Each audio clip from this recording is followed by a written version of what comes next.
Christopher West, Patrick Coffin, Trent Horn, the three musketeers of NFP. They either don't, can't, or won't tell you how NFP destroys marriage. Listen, the purpose of marriage is bound by nature and law. But these three guys, all of them are saying otherwise. That's the problem. It has to be total and infinite, okay? This destroys the basis of marriage. So in this video, we're going to debunk all three of them through their videos and tell you what the purpose of marriage really is. It's going to be long and grueling. You're going to have so much fun, though. Just hang on. I don't care if it takes you a week. It's going to be for the record, so it'll be cool. Anyway, by the end, you'll have it all down cold. I'm John Farrell. This is Annulment Proof, the only place on YouTube where marriage gets defined. Drop it down, down low. Do the baby mama when I step out on the floor. 1 month, 2 month, 3 month, 4. Hit the baby mama when I'm stepping through the door. Yeah, I'm pregnant, but I got an ill flow. Trying to make some money, buy some Huggies from the store. S to the T-A, double R-K, to the E-I-S-H-A. And I don't play, do it my way. Preggo, but I'm still doing moves like Beyonce. Yeah, I said I'm pregnant, get the child support and pay my rent. Pay my rent, your opinion is irrelevant, cause I'm a baby mama, I can do just what I want. How do you raise kids? What's your best approach? Well, one, I say to that lady who was talking, misery loves company. So, nobody wants to be single and divorced by themselves. Exactly. And as far as dudes, you should never get married. There's no benefit to a man to get married. If you can tell me one, you can tell me one. If one of these ladies wants to give me a benefit for the man, but there's no benefit for a man to get married. You understand? It benefits the woman more, so there's really no point. Marriage is what a made-up idea, so I don't need the government and a piece of paper to make you not leave me. You could leave me, you could cheat on me regardless of this paper, so why do we need it? So if you leave, you could take half of what I have. So it's really just not a smart business decision. So this guy, he's got his information from the world around him because, you're right, marriage is just made up these days. Like I said, the legal basis is gone once you have created NFP as legitimate, because now what used to be framed and finite and natural is infinite, and therefore goes over the borders of everything. So now when you have baby mama saying your opinion is irrelevant and I can do what I want, the guy's like, no, you can't. And she'll say, oh yeah? Okay, so now we have a big problem. Like I said, there's no frame. Marriage is a frame. It's that contract. It's NFP is illicit. Absolutely gone. Now you have an epidemic of all these guys on YouTube and stuff, and Pearl Davis and a bunch of other people kind of talking all about it. And the solution is to put marriage at, if you say marriage must be total, and that is put in place because of NFP. So let's get to some of these videos by these nice people, Patrick, Trent, and Christopher, and comb through them one by one, and we'll put a stop to this. We'll just go in order of when these guys put their videos out. So Patrick is first. I think it was a couple weeks ago. I was chopping wood or something, and I heard Patrick Coffin come out. I'm like, I gotta put a video out about this. And then we had Christopher West and Trent Horn right after that. So I'm like, let's put it all together. Like I said, I think it's going to be nice and long, but it's worth doing. So here we go. Patrick, what can you tell us about NFP? What can you tell us? The older approach was to hierarchize, to order marriage according to ends. The older approach, as in what's always been done. So he's talking about how he's basically wrestling with what's going on with what John is talking about. Do we have the new model or the old model? So he calls it the old approach. It's called the law. It's called nature. It's not an approach. You have to watch these words. It's not an approach. It's law. Because if you have your approach, then I have my approach. And we all have legitimate approaches and views and feelings and opinions and ideas. No, it's called marriage is what it is from the beginning. It's not an approach. And the primary end is always understood to be procreation.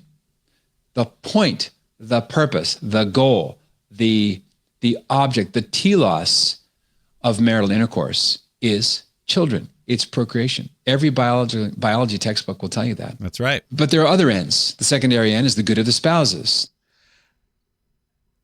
That's right. There are other ends, and the secondary end is the good of the spouses, which means it is dependent on the primary. It's not independent, and the primary is independent. If you don't have an independent end, you don't have an essence. You have, it's like, I can't think of an analogy right now because all analogies limp with NFP. They all do. We'll get into some analogies later too. Anyway, hang on. Sorry, let's keep going. There's the education of the offspring. So there's this hierarchy. Wait a minute. minute. Number one of the hierarchy. Hold on. Very end is the good of the spouses. I told the education of. I warned you this is going to be long, so chill out.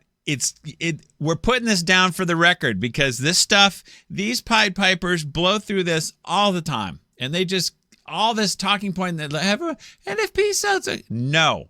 We're gonna nail this stuff down. Like I said, it's gonna take some time, but it's for the record, and you guys can come back and pick it apart, no problem. But there are other ends. The secondary end is the good of the spouses. There's the education of the offspring. So there's this hierarchy. Number one of the hierarchy is the education of the offspring is not secondary. That's what he was just saying. He goes, there's secondary ends. There's good of the spouses, and there's the education. Wrong. Education is not secondary. It is bound with the primary. The primary end is procreation education. You don't have kids and turn them out to be little crazy wild things running around the woods. You have to make citizens for heaven. It's all together. It's one purpose. This is why canon law says the primary purpose is procreation education. It's one purpose all together, okay? He's just blurring it. He's saying secondary education of children is secondary. Whatever. No. Is procreation. Because when he says that, he necessarily links the secondary to the primary because he has to create an inseparable, the primary, the procreative and the unitive meanings are inseparable. He's got to create a legal framework with the past. You've seen that hermeneutic of continuity with the nice horse and the weird 5-year-old drawing of the backside of a horse. It's like, no. You can't do it, but they're going to try. And, Even the word pro means in favor of creation, being a co-creator with God the Father. Humana Vitae does not use that language. It was very much informed by and influenced by the personalism of people like the cardinal from... Yeah. Humana Vitae doesn't use that language. That's right. Because if it did, it would have no leg to stand on. It would have to say... Marriage is, it's Angela's time, 6:01. Okay, where were we? Here we go. Let's see. From Poland. Oh, yeah. Cardinal Humana Karol Vitae. Wojtyła, who became Pope John Paul II. This personalism is more subjectivist. It's more concerned with the human person. Personalism is more subjectivist, which means not objective, more concerned with the human person. Okay, so nature and law before Vatican II, before personalism, wasn't concerned with the human person. Who is it concerned with? God's rights? Is God's rights not concerned? It's all nuts. They're trying to say... It's like saying you have to have guaranteed welfare for everyone or you're not concerned with the human person. Actually, G.K. Chesterton would like pour cold water all over that. But the sophists among us would be like, oh, yeah, you got to be more concerned for everybody. So give them all guaranteed income. It's the same kind of idea. But they're so motivated to keep this NFP going, either career-wise or usually it's a lot of stuff is motivated by personal. Oh, boy. Here we go. And the language of Humana Vitae, therefore, is not the language of the hierarchy of ends, but rather the procreative meaning and the unitive meaning. It's not the language of the hierarchy of ends. It's not only different language, it's different stuff altogether. We're saying that, yeah, the old approach was a red light meant you had to stop and a green light meant you could go. But the new approach is we're just using different language to talk about the meaning of the red light. And it's so much more concerned with the driver's feelings. And it's like everyone's just going nuts, cracking up and everything at the intersection. But hey, That's all that's going on. You cannot take reality and start and apply meanings, aspects, and significances to it and call it law. It's just that's all they're doing. This is how you can make everything infinite, because it's like, I had an analogy of, let's say a house has a roof on it. So what you do is, instead of, you improve that by, let's take the roof off and we can just have an infinite view to the sky. It's just so nice. And we'll just, like the Empire, the Twin Towers, when they're gone, when now we have lights shooting up to the sky, we'll do that. It's going to be so much more expansive and so much great. Everything's nice when it's perfect weather, no wind, no rain. But when stuff starts to happen out there, you need that roof. But again, we've destroyed the basis, the structure of the house. People are like, why am I going to get a house? It's with no roof. It sure looks cool on a summer night when it's perfect out and there's no mosquitoes, but other than that, sorry, here we go. That you can't separate the unitive and the procreative. And there it is right there. This is the doctrine that they've created out of thin air. Like I said, when homeboy, and I had to block out his chick because she didn't have enough clothes on, the black guy in the beginning, when he said marriage is made up, it's not a good business decision, is you can't separate the unitive from the procreative meaning. Okay, that's a bunch of made up stuff, because what they're trying to say is we're taking what was a primary purpose that's independent and we're going to make it dependent. So we're creating a Frankenstein's monster out of marriage with no primary purpose. It's going to be a infinite, unnatural, undefined primary purpose, which is the personalist norm, the bond, the thing, whatever. Again, they use these words. Bond used to be you're metaphysically one flesh with someone, but now bond is how good you feel when you walk out of the marriage counselor's office. That's the new bond. And that's the essence of contraception. Now, these approaches don't contradict each other. Oh yeah, that's the essence of contraception is to separate the two meanings. No, the essence of contraception is to stop pregnancy from happening. That's all it is, dog. Okay? But they have to, obviously NFP does the same thing, so they have to create this new thing. Marriage is a meaning, okay? Therefore, marriage isn't jack, so you're consenting to air. And everyone's like, duh, why do it? That's why we got Home Dog on his little video talk show saying, no, don't nobody do it. The word is out, don't get married. That's the word. There is a solution. I got the white pill, but hang on. But they're in a kind of tension. They come from different starting points and they use different language. Yeah, there is a tension, all right, because we're imposing unreality on reality and saying, let's all get along here. Firm or extreme word that Paul VI uses is illicit. He doesn't call it a mortal sin. He calls it illicit. And the main... Shoot. Hold on. Let me get rid of this. The essence of contraception. Now, these approaches don't contradict each other, but they're in a kind of tension. They come from different starting points and they use different... These approaches don't contradict each other. Yeah, they do. I should say that when you try to apply them, they do, because you could say speed limit 25 or speed limit drive meaningfully and purposefully with a lot of soul, loving your neighbor. Those are two non-contradictory statements, but when you try to apply them to the law, they get weird. That's all that's going on. Language. The most firm or extreme word that Paul VI uses is illicit. He doesn't call it a mortal sin. He calls it illicit. And the main sections... That's right. It's not a mortal sin anymore if you use NFP. And divorce is not a mortal sin. And hang on, here we go. Section 11 to 14 says things like the connection between love and life must never be broken. Okay, yeah, I'll show you the picture later. The connection between love and life must never be broken. That's what Paul VI said, right?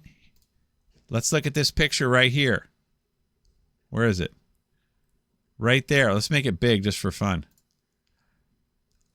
Paul VI said the connection between love and life must never be broken. Then he started going, what have I done? So in 1976, he comes out and gives his address to the Roman Rota, and he says marriage exists independently of love, because he is a doctor of canon law, and so he knows a thing or two about what the law is. Okay, so I have heard reports. I think it was from Taylor Marshall was saying that Paul VI was kind of walking the halls there toward the end, shaking his head like, "Wow, I really unleashed some wild stuff." And he did. When you put this into the brain of Christopher West, it's like ain't no stopping it, and everyone else too. So marriage exists independently of love. But then again, homie, aka, where is he? Sorry, pardon me. There.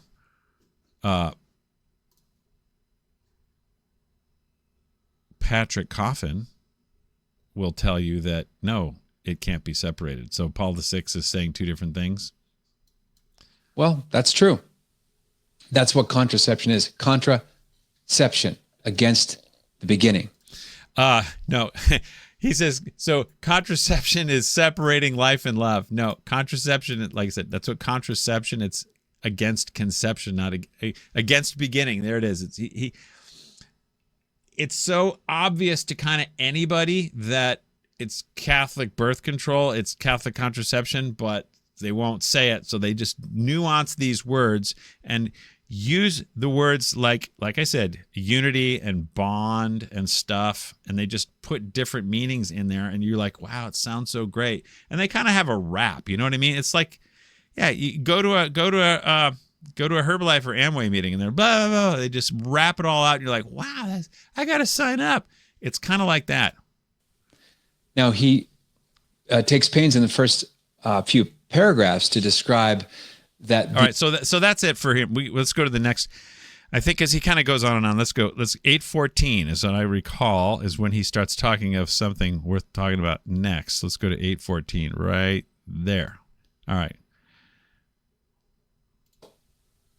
When we intentionally block the procreative meaning, we also undermine the unitive meaning. Blocking the procreative meaning. You can't block a meaning, a feeling, a view, a significance. You can't block that, okay? Dog, it's like you're blocking my opinion. You're blocking my thoughts. No.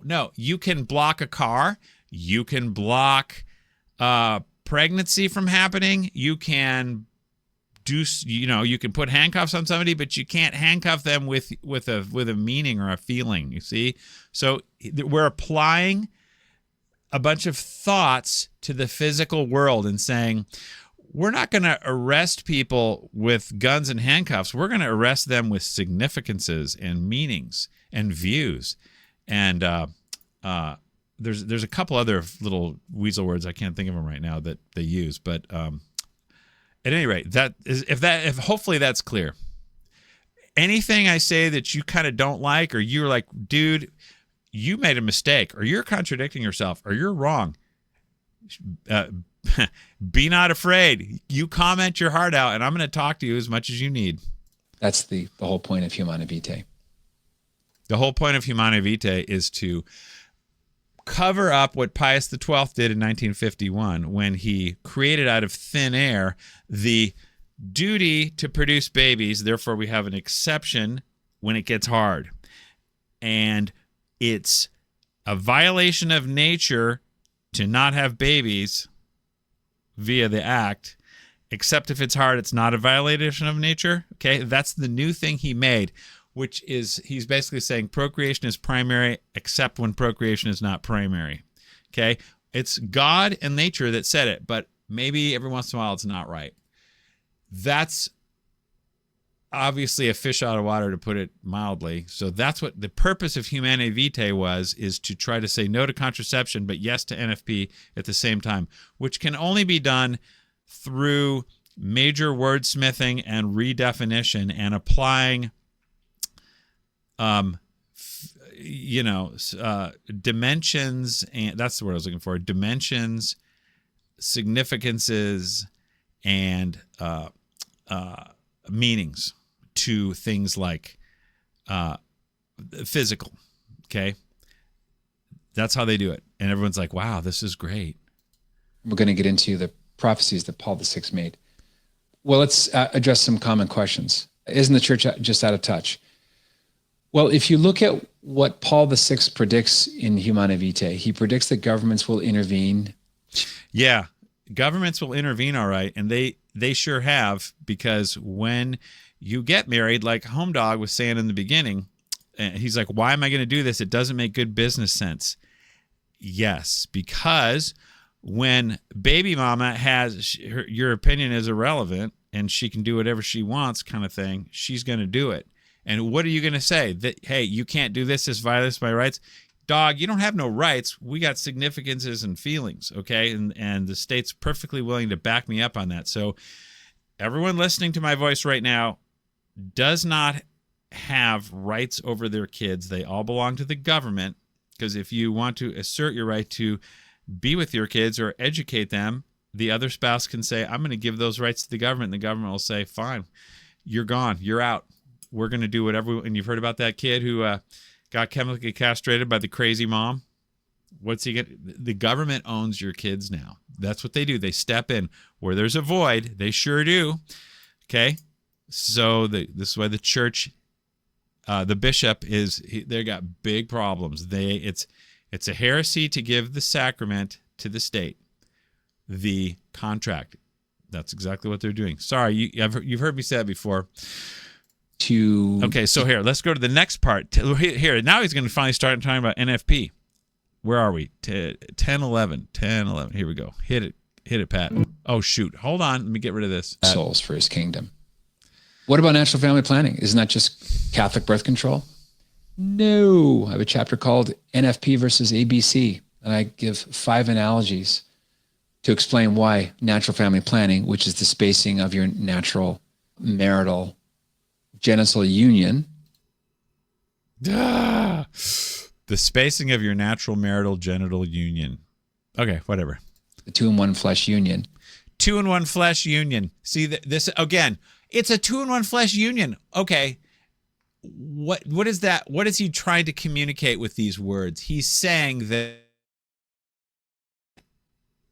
it must be a deep, profound, personalist feeling of soulmateness. Okay, that's what he's saying it has to be, and that's what he's saying is the primary purpose, the foundation of the thing. So as long as you got that, babies can come and go, but you've got to have this soulmate groove going on.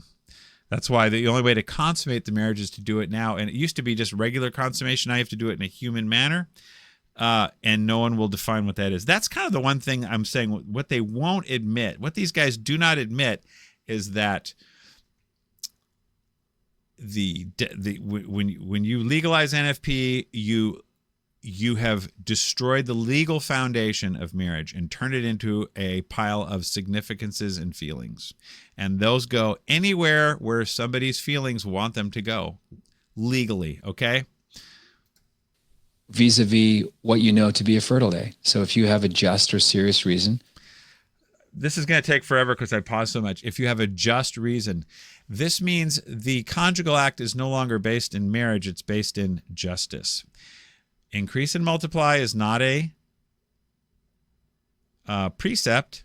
It's a function of nature. Increase. So God, just like God breathed into Adam, and he didn't command Adam to breathe. He just did it. Okay. So God doesn't increase and multiply is something he's done to nature. It's not a commandment that the fish need to do. They just do it. And the same with people.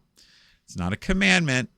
It's a aspect of nature that God created. I shouldn't say aspect. There's that word again.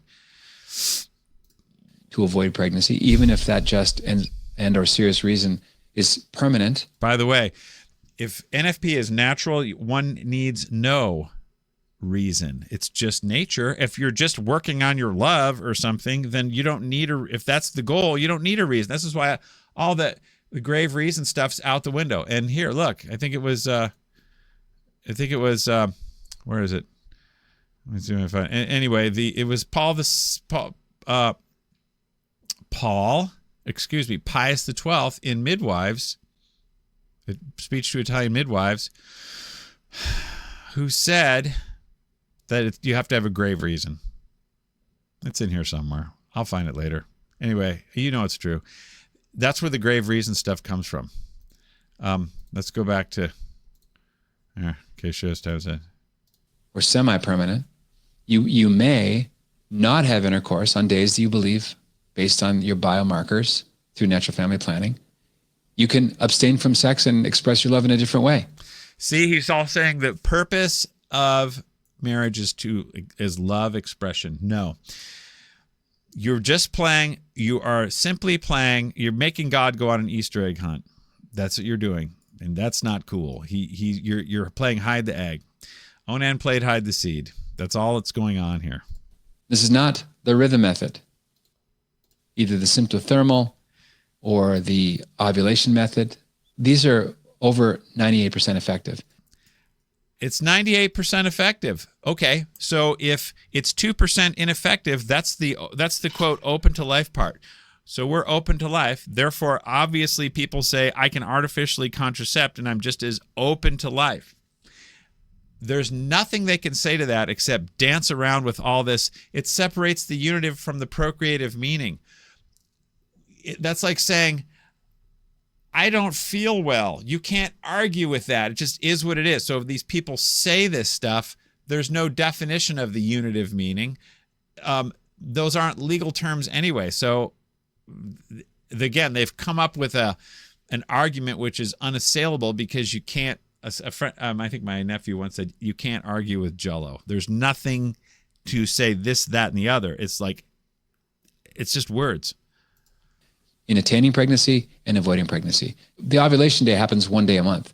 So God's own design favors pleasure and unity and the two-in-one flesh relationship over procreation. The two-in-one flesh relationship. Oh, I got to hear that again. Sorry, I was distracted. Let me see it. Let's listen again. Design favors pleasure and unity and the two-in-one flesh relationship over procreation. It's way out of proportion. All right, so he's trying to say that since you can only get pregnant, what did he say, one day a week, a month, or something like that, that it's all about the two-in-one flesh relationship. No. The purpose of the act is procreation, and you have to have that purpose. We're going to get into that later. And it doesn't mean, the teaching does not mean that Catholics must intend to have babies every time they renew their marriage. Time out. We're gonna debunk that right now. Here's St. Thomas Aquinas. Just as the marriage goods, insofar as they consist in a habit. So as long as you're basically not trying to avoid pregnancy, your habit is, we're going to have kids. You don't have to have it in your brain all the time. We have to have kids this time, but it's a habit, okay? As long as it's at least a habit to make a marriage honest and holy, otherwise it's dishonest and unholy, so too is there, so the actual intention. So the actual intention is the marriage goods. The marriage goods are procreation or honoring the debt, okay? So one person has to be pursuing procreation. They make the marriage act honest. Okay, the two marriage goods which relate to the marriage act. The debt or procreation. Hence, when married persons come together for the purpose of begetting children or paying the debt to one another, which pertains to faith. So they are, faith is exclusivity. They're pretty sure that's what that means. St. Thomas Aquinas uses different languages, so when he says that, you have to determine what that means. But I don't think it's permanence. Faith is, I guess maybe, I can't remember. At any rate, they are wholly excused from sin. So when they come together for begetting children or paying the debt, they are wholly excused from sin. So you have to be trying to get pregnant. Okay, but the third good does not relate to the use of marriage. That the third good is the remedy of concupiscence. So it's not a good, okay? So the flesh is not a good, but it's an excuse. Therefore, it makes itself marriage honest, but not in its act, as if it were a holy excuse from sin, as if done for account of some signification. That takes some parsing out, but basically what he is saying is, as long as you're trying to get pregnant or procreation is primary, you can use it as a remedy for concupiscence. Okay.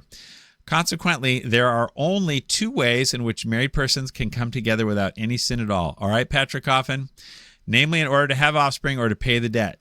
Otherwise, it is always at least a venial sin. So if you aren't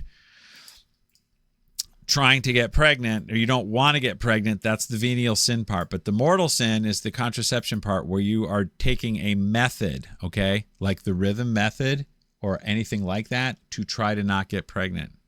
So in your thoughts is where venial sin occurs. In reality, in the physical, is where the mortal sin occurs on this. Okay, let's go back to Patrick. Okay, I have no idea if I pushed pause in the wrong place or not. So this is the basic thing what St. Thomas Aquinas says. And I'll put this all in the show notes so you can go see it, okay? If I haven't done this, if I already did this, it's a repeat, sorry. But I'll just be very brief. So they have, as long as your intention is procreation, that makes the marriage honest and holy. There are only two ways in which married persons can come together without any sin at all in order to have offspring or pay the debt, okay? You've got to be doing that. And if you use a method to not have offspring, it's mortal sin. But if you have it in your mind that you don't want the baby, that's the venial sin, all right? So that's it.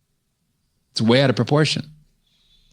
And it doesn't mean, the teaching does not mean that Catholics must intend to have babies every time they renew their marriage. We just covered that. Yes, it does, of course.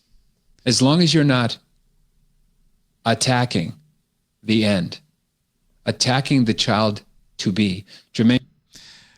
As long as you're not attacking the end, attacking the child to be. So when you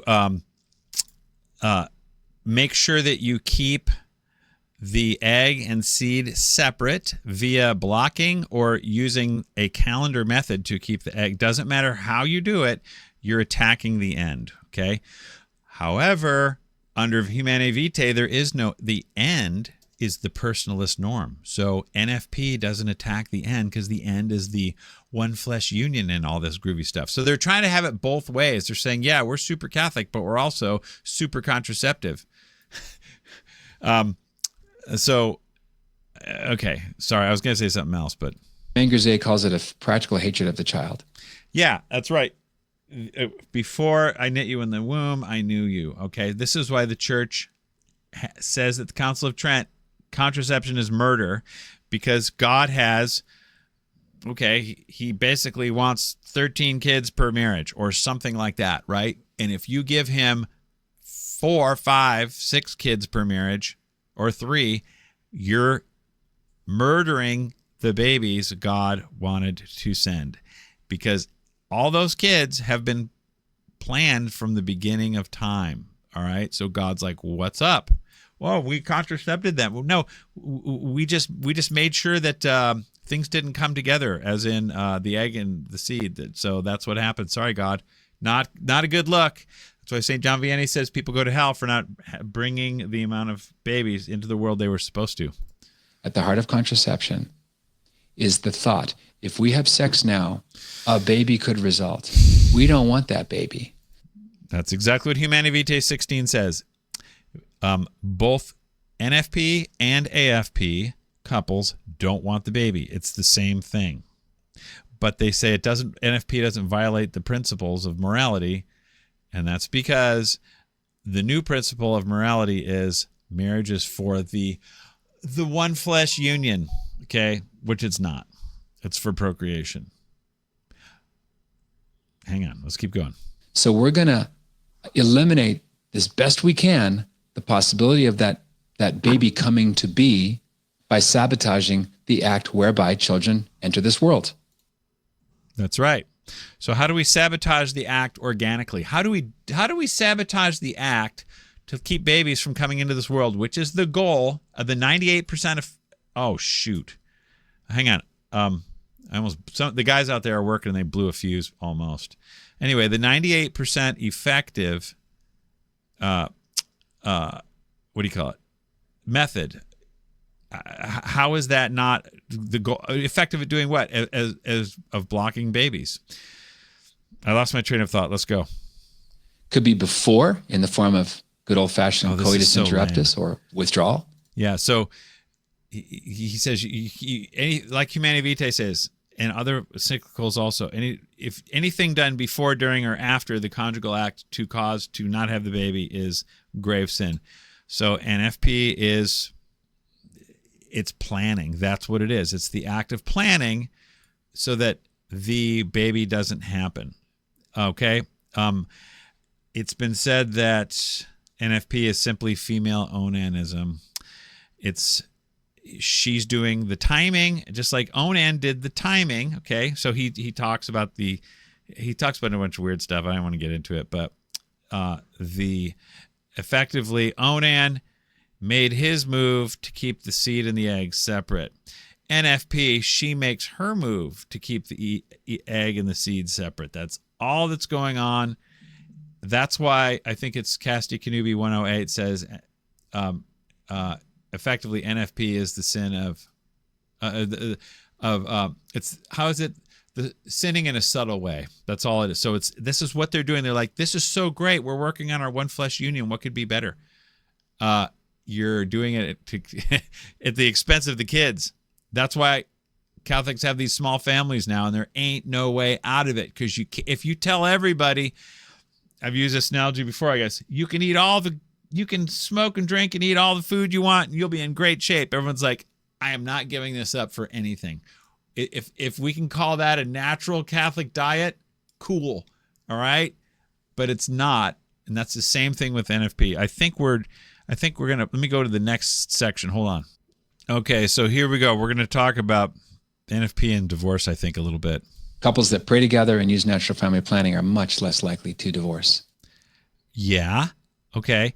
But couples that pray together generally are less likely to divorce. So then you add NFP on that, they're even less likely because the people doing NFP are going to be kind of religious and stuff. But if you add zero family planning of any kind, I'll bet you the divorce rate is going to be like right around zero, okay? Because you are, as Casti Canubi 65, I think it says, you're treating your wife like a prostitute if you're not trying to get pregnant, and your husband like a paramour. So this is what goofs up the marriage. Everything that is advertised that contraception does, NFP does also to the marriage dynamic. It's this, because it's the same thing. But people who use all the contraceptors out there are kind of like, we don't care what God says or the church says, basically. And NFPers sort of do. That's why the divorce rate. So it's a causation or something. Anyway, that's my theory. It's hard to prove it, but I think that if you find some religious, prayerful people who use zero family planning, their divorce rate's going to be about zero. This is an established statistical fact. It allows couples to space births responsibly. God's the one who's responsible for spacing births, okay? If you can't handle a baby, don't do what it takes to make a baby. So that's the nature part. But we're decoupling nature because, as I said, the purpose is now the one flesh union of extreme partnership and all this stuff. It doesn't mean that Catholic moms are supposed to be baby factories. Hello. It doesn't mean that. Yes, it does mean Catholic moms are supposed to be baby factories. Sound a little harsh. Sorry, bro. That's when Eve ate the fruit and the dust settled, God said, all right, Eve, you will be saved through childbearing because you're damned now because you messed up. And Adam, you did too. So you will be saved through work, through the sweat of your brow because you messed up. That's what's going on. I forgot where I was going with that, but I want to make that point. This is why the couples have to discern together what is an acceptable time.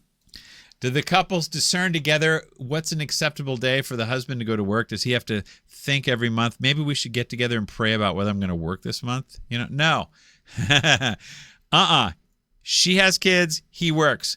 Everyone knew that until the 50s. And then Margaret Sanger was putting all the pressure on everybody. And then you had Dietrich von Hildebrand cruising in there with his like love wins stuff. Okay. That's what we got now. Now it's all this discernment baloney.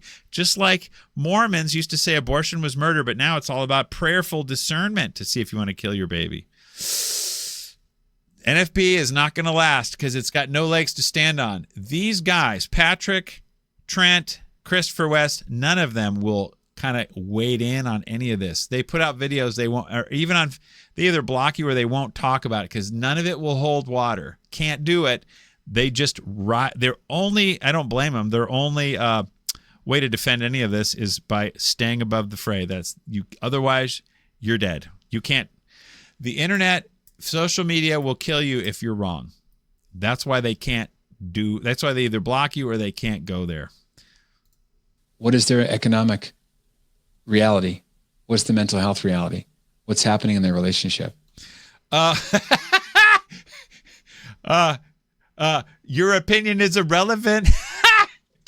I do what I want. You know what I'm saying? That's what's up with my relationship, chump. So what are you going to do about it, bro? Why don't you love me more? Okay. You're obviously not. Duh. That's the problem. Ain't no frame. Ain't no law. It's a bunch of frickin' feelings. Did the husband suddenly lose his job? There are just and serious reasons, I should say, that can justify using natural family planning. Just in serious ways. Yeah. Like, what if your husband's feelings get hurt at work a lot and he really can't handle it emotionally and it's coming home and affecting the kids? There are just and serious reasons why the husband shouldn't go to work. Okay. And maybe he should just wait till and prayerfully discern whether he needs to go make some more money, till his feelings get a little bit better. No, do your state in life, your role in marriage, pray for grace, or go to hell. Those are your options. Now, you can use natural family planning in a sinful way if it's done selfishly. Yeah. Okay. So now we're saying stuff is mortal sin based on how selfish you are. Therefore, it has nothing to do with nature. It's all about justice. Kind of like you have to go to Mass on Sunday unless you have a serious reason or a just reason, because Mass is a matter of justice. It's not based in nature. Okay. You don't violate nature by skipping Mass. You violate justice. So if you have a just and serious reason to use NFP, it has nothing to do with nature. We should call it like I don't know, not natural family planning, but legal family planning. I guess that's all you can call it. Something like that. That's all it is. Legal family planning. It's not nature. It's not natural at all. A lot of times people will do this stuff. Like they'll hide. They'll be so bold. Like the DDR, the Deutsche Democratic Republic, wasn't democratic, nor is it a republic. It was just a communist state, but they say it in the name. Right. If you have lots of money and you have a pretty good relationship and you're making a go of it and you want the Maserati or the house in Costa Rica. All these dumb examples. Nobody wants a Costa Rican house or a Maserati. Not really. Nobody's doing that. It's like, oh yeah. So, okay. Since I don't fall into that category, which is 100% of the people listening to Patrick Coffin, let's NFP because our relationship needs help. Whose marriage relationship out there is less than perfect? Raise your hand. Duh. Everyone can use NFP now. That's why everyone does, and it's never a sin anymore. And again, logically, if it's natural, you don't need no reason to justify because justice doesn't even pertain to nature. Oh, I know what I was going to say. Yeah, like about church. You can't miss church. Okay, but again, I think I already repeated myself. I'm repeating myself. You can never violate nature, which is why Casti Kanubi 54 or one of those in there. It says that to violate nature is intrinsically vicious, and that's what's going on. Oh, no reason, however grave. That's what I was looking for. Yes. Makes no difference what your reason is. Oh, by the way, I got so many videos to make. The other one I want to make is it's going to be probably the 15 reasons that Casti Kanubi condemns NFP. And I might even lump some Humanae Vitae in there because Humanae Vitae condemns it too, while it approves it at the same time. Different paragraphs. And you use NFP for years and years and years and years. That is not a just and serious use. The motivation is not justified. But by the same token, the church doesn't give a guide. If your husband makes this amount, or if you have this much anxiety or this much mental illness or whatever. This much mental illness and this much anxiety. Duh, you can't legally put a threshold on that. And that's all that is being done with marriage now. No legal threshold, no framework, no contract, no nothing. So we're back to homie at the beginning of the video. He's trying to sign up for marriage, and he's signed up for air. He's signed up for her feelings. That's all. There's no guidebook. It's left to the Holy Spirit, discerned by the couple. Yeah, exactly. Your marriage contract, no guidebook. It's the Holy Spirit discerned by the couple. And boy, oh boy, the Holy Spirit's telling me that you're no good. So, hey, just like my Bible, I prayed about it and I just really felt it inside. Marriage, that's all marriage. Sorry. Go ahead. Some couples react different ways to their children. As long as you're open to the children. Planned Parenthood is open to children. Catholics must be oriented toward children, but that's the old approach, being oriented toward children. Now we just need to be open. Like being open to heaven. No, you have to be oriented toward heaven if you want to go there. Obviously, NFP is not oriented toward children, as in the agenesic kind. You're oriented away from children. Okay, so we have to create this new thing to be oriented toward, which is this whatever one flesh soulmate groovalicious union. That's what we're oriented toward now, and we're going to call that essential because it can't be separated from the primary. There ain't no way to get rid of a primary purpose. You have to have a primary no matter how much language or words you pile on top of it. The primary purpose is the main thing you're after. And if you're not after kids, you're after flesh. That's it. I think it was, Tobias 8:9. That's where the primary procreation primary comes from. When Tobias was going to get married to Sarah after all her kind of lustful original suitors died, okay, because there was some demons involved.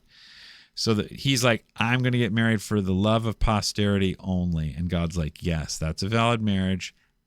Procreation alone. Everything else flows from that. But the Three Musketeers are saying one flesh union, soulmate, groovy, and everything flows from that. So he turned marriage on its head. The legal definition has given way to your feelings rule. Then you're living the gospel. Now, there's a presupposition that's an error among some trads, and they want to say that you need a grave reason. Well, the word grave reason is not found in Catholic magisterial documents. It's not found in Catholic magisterial documents. Okay, what's a magisterial document? I don't know exactly, but I'll show you where grave comes from. Hold on. Okay, so check this out. This is Pius XII, 1951, his famous speech to the Italian midwives, where out of the blue, he pulls out of his hat, mitre, whatever. Not mitre. What do you call this? Yeah, mitre. He pulls out this duty to procreate, and then he says, we'll talk more about this later, I think, but at the moment, this is his definition of NFP. This is where NFP comes from. It comes from political pressure to give Catholics away to keep up with Margaret Sanger while staying in the yes column. All right. So he goes, therefore, see, he says, look, marriage is natural and all that stuff, but it imposes the accomplishment of a positive work. There's the error right there. It does not impose the accomplishment of a positive work. God does the stuff. You don't have to accomplish that. A positive action. So therefore, a positive action, he's saying that this positive work, this positive law is your law, not God's law. And therefore, the positive action may be omitted by you, not God. So they're playing God right here. So he's saying, look, you got to have a baby. And if you have grave motive, there's the word grave. That's where it comes. If you have a grave motive, you don't have to. They're changing what was nature and turning it into a justice situation, a justice framework. So now, Pius XII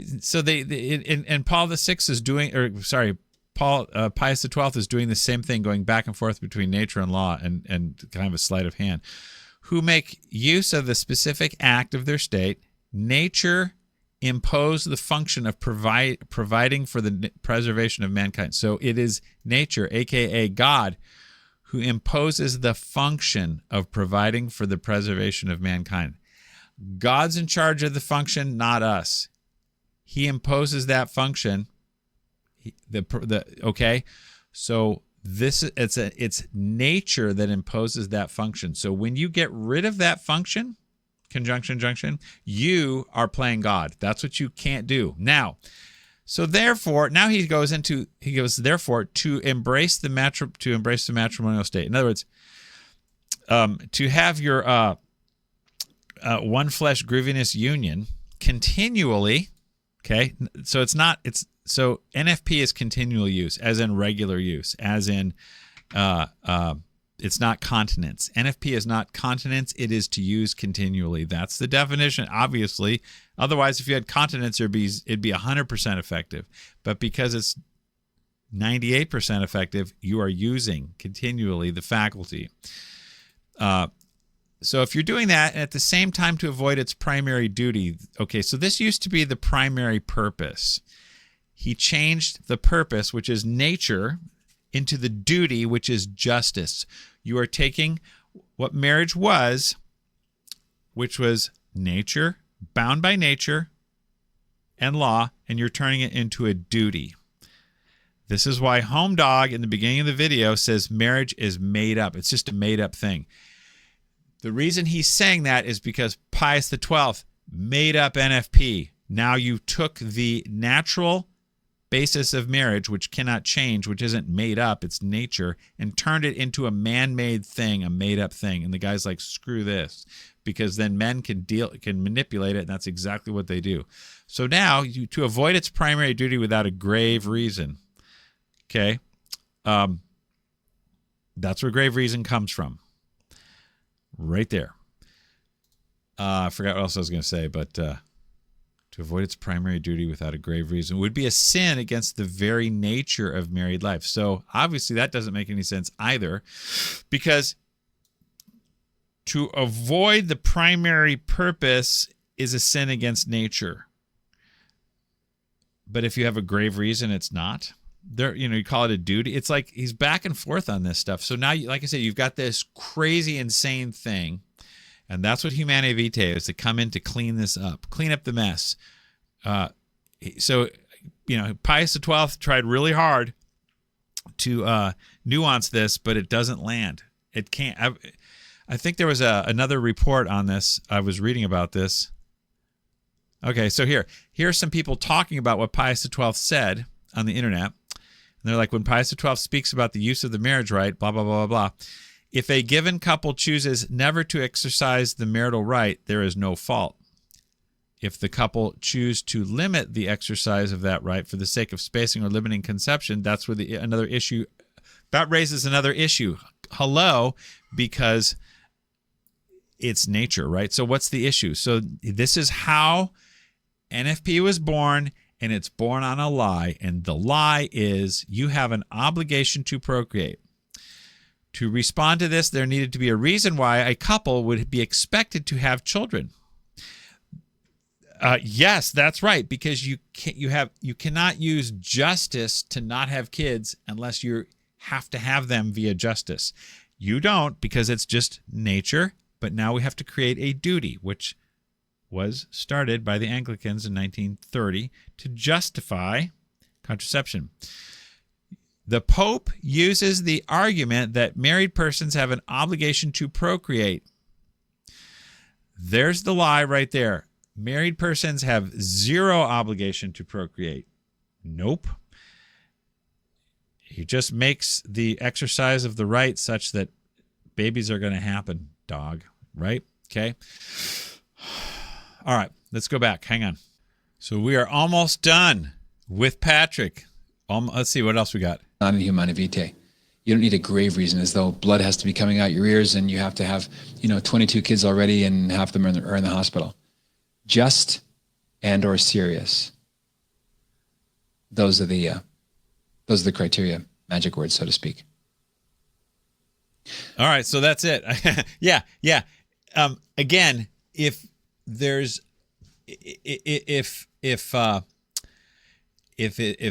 NFP is natural, you need no reason.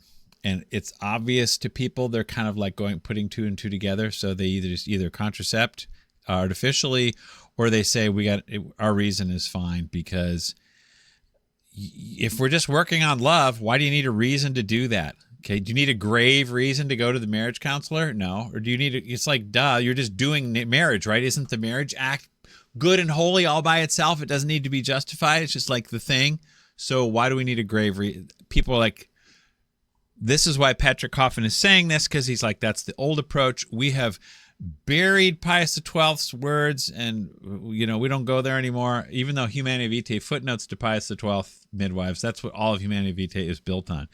All right, now it's time for our buddy, Trent Horn. Hold on. Take it away, Trent. Okay. Please check it out. Now, when people debate sexual ethics, they usually say sex is fine as long as it's consensual. They look at sexual ethics from a harm perspective. So their morality basically boils down to, as long as it's not rape, it's okay. Don't get me started on that, but there's no such thing as marital rape, because marriage is the consent to the perpetual right over the act. So you can have violence, you can have sin, force, but the species of rape cannot exist in marriage. This NFP ruins that. This notion of marital rape took off after NFP got started and eventually made its way into law, not till like 1993 in the USA, okay? There is no such thing as marital rape, didn't exist forever until you start making the purpose of marriage the unity of the spouses, okay? Because once you do that, you have to have, it has to be mutual all the time. So therefore, consent is not at the altar only, it's every time.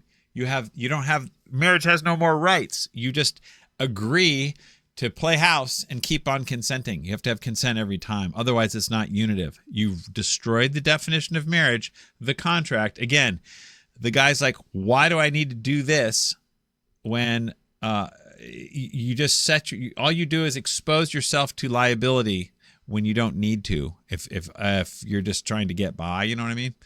Okay, hold on.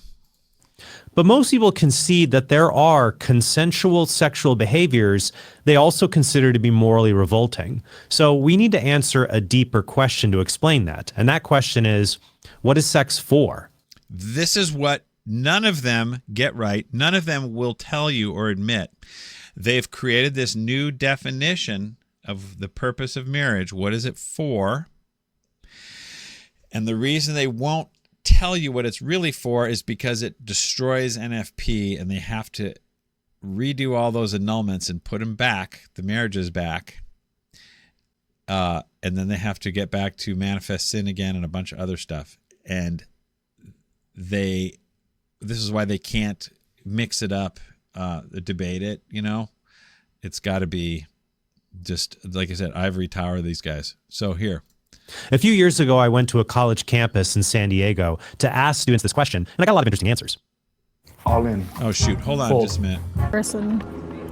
Everyone's different, and then I guess to me, sex is just like, I don't know. Yeah, he went to the college campus and asked people, and they kind of went I blah, believe blah, that blah. sex is one for reproduction, of course, and also an intimate relationship between two people who are in love, and it's sharing your body with someone else. Sex is meant for like reproduction, I guess. Most people say. I don't think it's specifically for reproduction for me personally. But I think it's just a way of showing you love someone, you care about someone, and it's very intimate, and it can be important. I don't think anybody has a right to determine what sex is as a definition, because each person can do it for their own reasons. You can do it to bring yourself closer to a spouse or a partner. So this was the most interesting person. No one has the right to tell you what it's for or anything, and that's because if we're told that it's about the one flesh union and it's about unity, then unity for you is different than it's for me or what I want. You know what I mean? So it's like telling people how to do their marriage or something. Everyone's personal and different. So she's basically pointing out the obvious. You could do it for personal enjoyment or just literally whatever you want to do. That is your life, your decision. The last girl gave a fairly honest modern answer, saying that sex isn't for anything in particular.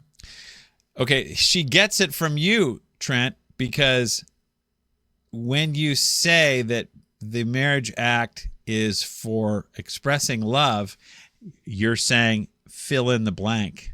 So let's say, legally marriage has to be for expressing love, but we won't tell you what that is. That's like I said, that's like saying, in God we trust on the money, but we won't tell you what God is. God is whatever you want. And therefore, I'm God, so I'm going to trust in me. Okay? That's all that's going on. If you want sex to be special, it's special. And if you want it to be for whatever, then it's for whatever. Sex is just something you do that makes you feel good. Although I'm sure she'd add that as long as everyone involved consents, then there's nothing wrong with using sex for whatever you want. And it's not just college students who say sex isn't for anything. The famous atheistic philosopher Peter Singer wrote the following in his textbook, Practical Ethics. Even in the era of AIDS, sex raises no unique moral issues at all. Decisions about sex may involve considerations of honesty, concern for others, prudence, and so on, but there's nothing special about sex in this respect, for the same can be said of decisions about driving a car. The Catholic philosopher Ed Feser has a wonderful reply to this. He writes, I have long regarded this as one of the most imbecilic things any philosopher has ever said. That sex has special moral significance, indeed tremendous moral significance, is blindingly obvious. Fine, it can have lots of moral significance, but still, when you don't say what the objective purpose is, it's whatever you want. Therefore, you can treat it like driving a car because it's just a justice thing. It's just a utilitarian thing, you know? But so Ed Feser is going like, whoa. And I have no reason to think he isn't pro NFP also. I think, or thinks it's licit. NFP. So you can say it has all this moral significance, but like I said, unless you define it, it's out the window. So like, similarly with marriage, you're like, we're gonna really try to uphold Marriage Week and the USCCB, and we're gonna do everything we can to uphold, the Eucharist and promote it. But if you can't define it and who can and cannot receive the Eucharist, it doesn't matter. Okay. If Canon 915 is out the window, the Eucharist is out the window. If you don't define objectively the purpose of marriage, it's out the window. It's just man-made at that point. Hopefully this is kind of getting obvious to everybody. Debating sexual ethics can be difficult because ethical arguments often go like this. You believe in X? Well, X logically entails Y, and Y is crazy, so believing X is crazy. The problem is that what used to be considered crazy is now considered normal. In the 1950s, many arguments against contraception relied on the claim that approving contracepted sex entails approving homosexual acts. That I had never heard before, but Patrick, who is it? Michael Knowles pointed that out in a video like a year ago. He's like, hey, if marriage isn't for procreation, it could be for whatever you want, and it can be homo. And, so marriage, basically the bottom falls out of it. There's nothing there if it's not for procreation. So these people kind of pointed out the obvious way back in the 50s. He's like, if you start introducing it as not for procreation, you're going to just usher in homo marriage. Exactly. And that's what happens when Pius XII said, it doesn't have to be for procreation if you have grave cause. You're like I said, you're violating nature, sort of like homos violate nature, but it's not about nature anymore. So step off, okay? You redefine, we redefine. That's the bumper sticker on the homo car. Back then, homosexual conduct was literally crazy, given that the Diagnostic and Statistical Manual of Mental Disorders, the DSM version 3, said homosexual conduct was indicative of a mental disorder. It said this until an aggressive propaganda campaign changed it in 1973 and all future editions of the DSM. So good luck making an argument against contraception like that today. See, you can still make that argument against contraception. Doesn't matter how crazy people thought homos were. Even if everyone loved it, you can still say it's wrong, and they go hand in hand. You'll never get rid of small families and gay marriage and abortion if you continue to legalize NFP, because you've turned the natural basis of marriage into a justice-based, and the people get to decide for themselves what's unity for them. That's the problem. This is the bait and switch. The devil got everyone to bite onto NFP, and they're not letting go. But then they can go ahead and pick the pocket. He can pick the pocket of marriage, and there's nothing there because you're hanging on to this unity primary business. So you have to reach way out to the boundaries of sexual behavior to find a morally repugnant enough why that proves casual view X about sex is wrong. For example, if sex is like photography, then all that matters is that you get consent from the person you photograph. There's nothing weird. You can take a picture of a tree or a dead body if you have that aesthetic preference. It doesn't matter. And that's not that gruesome if you consider pictures of popes in repose or incorrupt. If it's like photography, you just need consent. If it's for love, you just need consent. And you consent all the time. That's what people do. Saints. But if sex is like photography, then there would be nothing weird about being sexually attracted to a tree, dendrophilia, or dead bodies, necrophilia. Pictures of trees and even dead human beings can be beautiful, but sex with those things is always ugly. Morally sane people know these acts are perverted, which shows sex has an intrinsic purpose beyond mere pleasure. It is for something. Now, some people may say that our disgust with stunts like having sex with 100 people in a day has nothing to do with sexual morality. It's related to someone risking their health and their body. I don't buy that, though, because most people who hear about this experience express moral disgust, not biological disgust. How we feel about gross promiscuity is not like the anxiety. Sorry, I went too far. We got to go to the next area. 1020. Sorry, blah, blah, blah. 1020. Here we go. Right here. Okay, hit it. But what bonds lovers together is something intrinsic to each of them, the other person. There's the problem right there. He is talking about, people who engage in the conjugal act are bound by each other.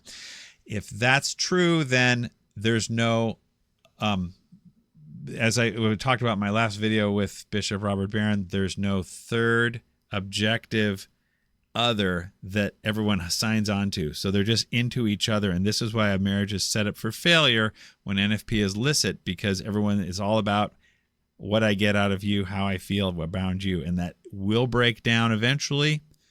There's nothing left except the exit. And because there's no frame, there's no objectivity to the structure of marriage anymore, there's nothing to fall back on. You've taken the roof off and it's just raining, pouring in. It's like, wow, we're out of here. There's nothing left. It's just not working anymore. It was great in the summer, but it's not great now. Something is obviously not, this thing is invalid, okay? And the hope is that the bond only dies when the other person dies. There's that word, bond. Okay, the marriage bond exists like your baptism exists. It doesn't depend at all on what people do. The bond exists, okay, because it's a metaphysical thing. The English version of Gaudium et Spes creates some weasel words in there, a little bit of a typo, but you had to go back to the Latin version where they say the bond exists and it has nothing to do with what anybody in the marriage does. But I've gone through this in other videos and I'll show it in the show notes, I guess, but they wriggle it a little bit in the English version of Gaudium et Spes. Maybe I'll put that in the show notes, but if I talk about it too much, we'll never get out of here. Most people don't expect the love of a friendship to last a lifetime, but they often desire the love that accompanies sex to last that long. So when you introduce the permanent bond created through sexual intercourse to the temporary bond inherent in friendship, it creates an uncomfortable dissonance. Exactly why marriage is set up for failure. You've created an uncomfortable dissonance because it's like, this needs to be permanent and we need to for life, bound by a frame, by a contract.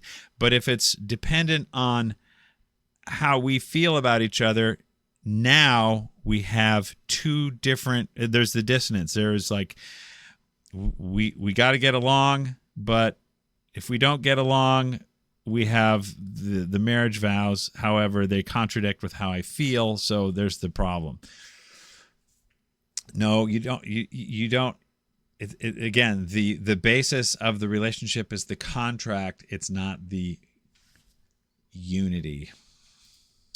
And when a person has sex with 100 people in a day, the contrast between this extreme transience and the permanence of the sexual bond becomes blindingly obvious. But the same discord exists in any sexual act that takes place outside of the marital bond. That's because sex just is for the expression of marital love. He's got to say that or he's dead in the water. It's for the expression of marital love. No, because it's nature and it's for the same thing as zebras and everybody else, for procreation. St. Thomas, or St. Here, let's go to St. Thomas. Okay, so St. Thomas Aquinas. On the contrary, rape is unlawful sexual intercourse. Okay, so that's why you can't have marital rape, because it's lawful. It may be, like I said, sinful, but it's lawful. All right. Okay. So anyway, that's more of that. Okay. Anyway, even though he sins by using violence, he is not guilty of the crime of rape. Now then, Aquinas. Okay, so here, it's animal nature to reproduce. Here's St. Thomas Aquinas. Secondly, there is in man an inclination to things which pertain to him, more especially according to that nature which he has in common with other animals. And in virtue of this inclination, those things are said to belong to the natural law, which nature has taught to all animals, such as sexual intercourse, education of offspring, and so forth. So this is all, if you want to call it nature, it's the same for all animals and people. All right. Let's go back to what he. We call sex making babies and making love because sex is for expressing the kind of love that makes babies.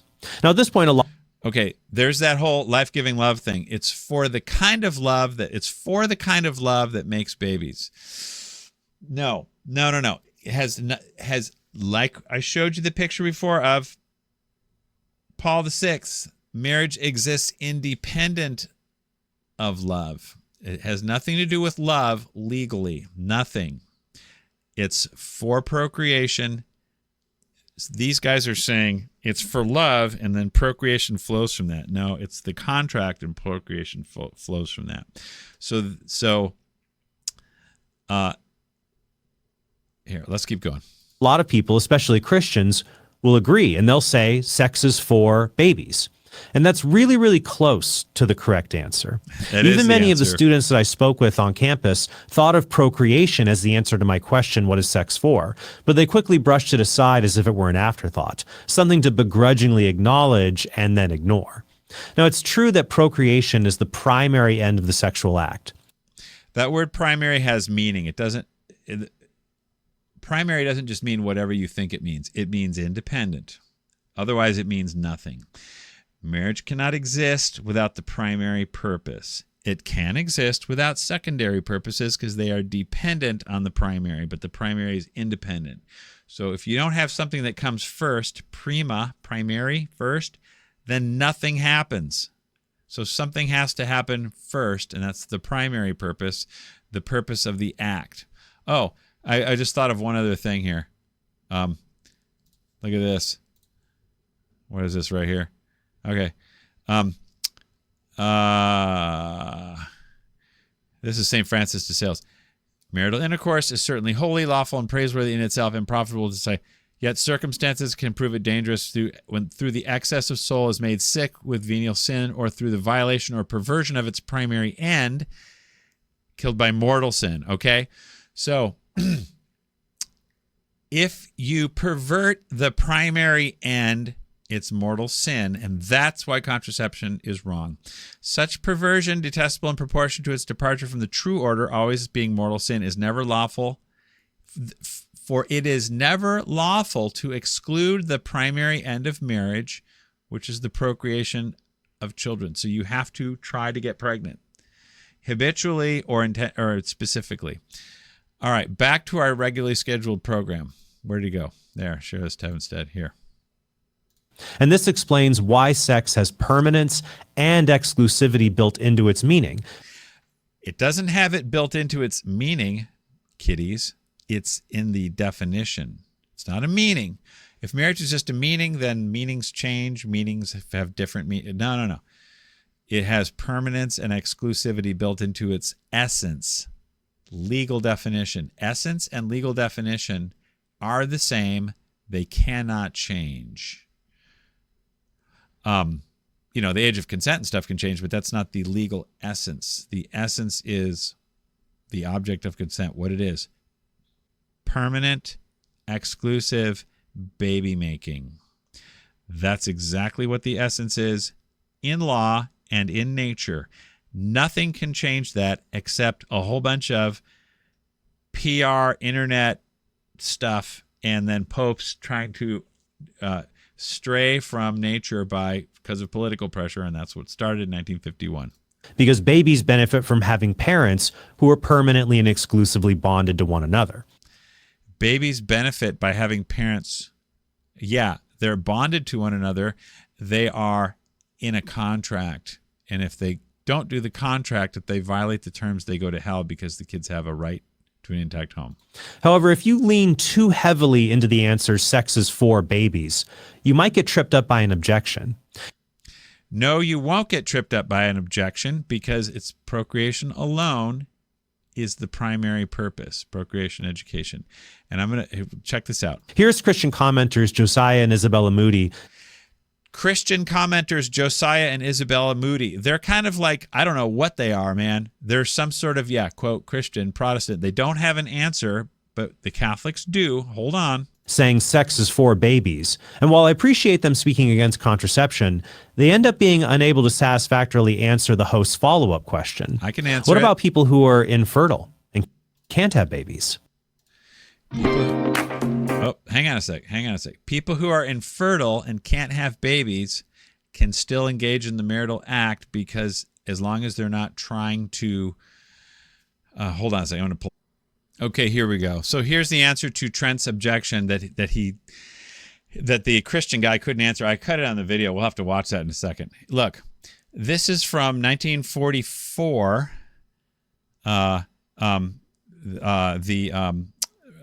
Roman Rota. The subordination to the primary end, which exists through its natural structure in the naturally completed conjugal act, is observed and verified even in the wedded union of sterile persons, and others for causes extrinsic, as in the not in their control, to the act cannot generate offspring within the natural use of marriage. So that obviously doesn't apply to NFP because NFP is not extrinsic, out of their control. It's in their control, so they're choosing to use it. So the point is, he is saying, they're quoting, the Rhoda is quoting Casti Connubii 59, saying that even if there's menopause, for example, it's still natural. Taken from the encyclical Casti Connubii, refer to such persons, nor are the husband and wife to be accused of acting against nature. Okay, it's not against justice. Hello, it's against nature.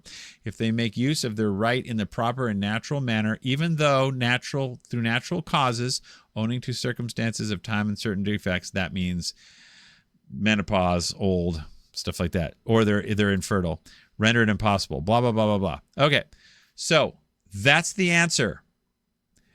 As long as God's in charge of the fertility, it's fine.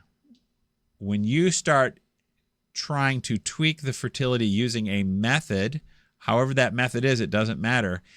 That's where it's grave sin, because it violates nature, because it's not extrinsic, it's intrinsic. NFP is an inside job.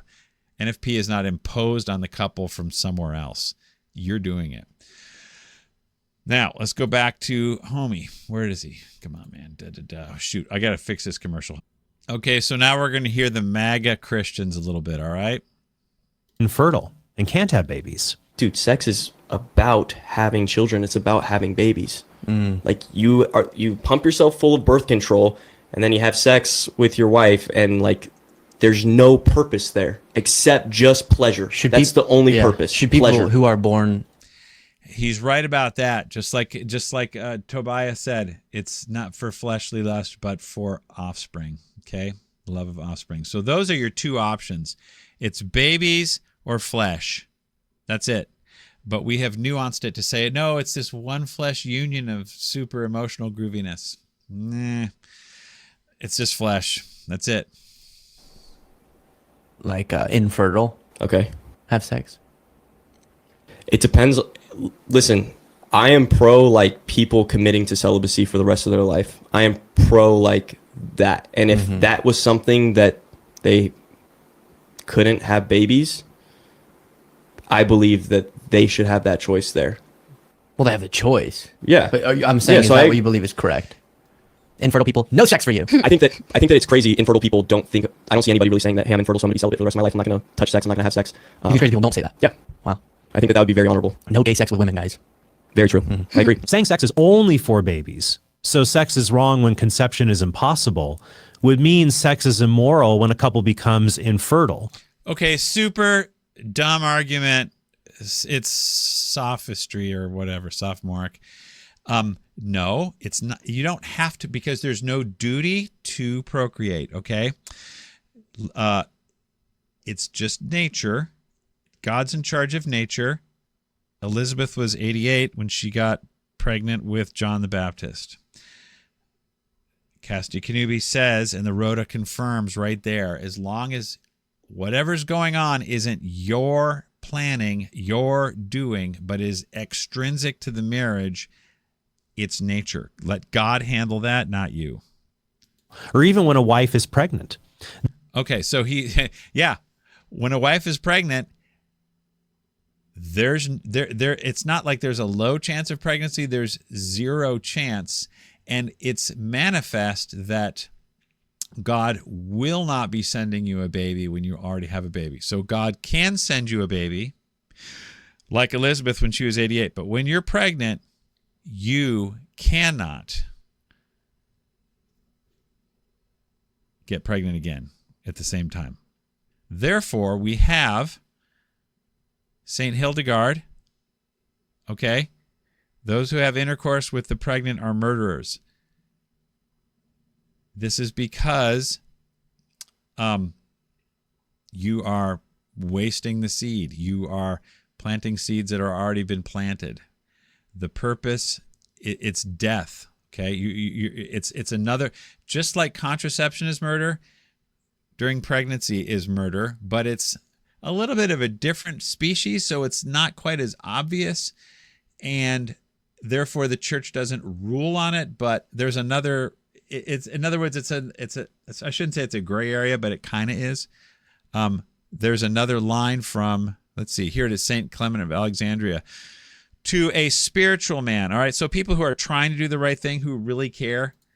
After conception, his wife is as a sister and is treated as if of the same father. So if you're trying to be holy and stuff, chill out.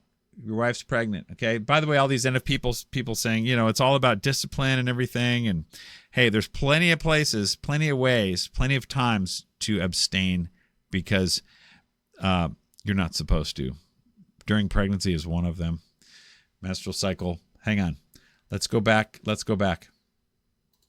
are some people in church history, like St. Augustine, who held this view, as can be seen in his criticism of, quote, men incontinent to that degree that they spare not their wives even when pregnant. But the church does not teach that sex is immoral when conception is impossible. It doesn't teach that when conception is impossible. Yeah, it sort of does. I mean, like I said, it doesn't weigh in officially on the during pregnancy part, but the tradition is, and the saints and stuff. And even you can read it in Casti Kanubi. If you cannot get pregnant, you can't do the act, because you cannot pursue you have to be able to pursue pregnancy. That's it. Okay. God's in charge of the fertility. But if your wife's already pregnant, you cannot pursue the primary purpose. It's impossible. If she's infertile, if she's menopause, you still can pursue the primary purpose because anything can happen. But we know no baby will happen when she's 6 months pregnant. The baby's already happening. For example, while there is a minimum age for marriage, there is no maximum age. So elderly, infertile people who are free to marry can marry and engage in the marital act. Yeah, but they obviously have to be able to engage in the marital act because the contract is for the right over the body to act suitable for the generation of children. That's the contract. So as long as you can do the act, okay, has nothing to do with whether you can produce babies, because baby production is not a duty. You don't have to be able to have babies. You just have to be able to honor the contract rights, which is the conjugal act. All that's out the window now, which is why we have the confusion, which would be really nice if I could get Trent Horn to actually answer any of these questions or talk, but no way. Which means sex isn't only for making babies. No, that's okay. We gotta back up here. Just a cotton picking minute. Hold the phone here. This is what he's getting. This is his angle. Hang on. Let's go back even farther. Infertile people who are free to marry can marry and engage in the marital act, which means sex isn't only for making babies. No, that doesn't mean that. It means that the contract is for the right over the body, but the marital act is naturally for procreation only. That's what it's for. Instead, sex is for the expression of marital love. Okay, so this is the only reason he's heck bent on this is because you have to have a legal basis for NFP. Otherwise, you guys are all hosed. So they have to create something. Obviously, we're trying to not have a baby with NFP. Therefore, we need a new legal basis for marriage. So we're going to trash the whole thing and call it more love. And everyone's like, wow, that sounds so great. Except it's totally not. And then people start going, why am I even going to get married? Because there's nothing there but a giant cloud of emotion which can change. Sex expresses the unique one flesh bond that exists between a man and a woman. An expression of the unique one flesh bond. What the heck is that? The purpose, the objective purpose, the contracted purpose is the expression of the unique one flesh bond. What is that? Nobody knows because it's not a legal definition. It's obviously not procreation, so it's not essential. It's some made up, dressed up, crazy pile of words that we're going to call the new purpose of marriage. Marital love is the full and complete gift of self. Okay, marital love is the full and complete gift of self.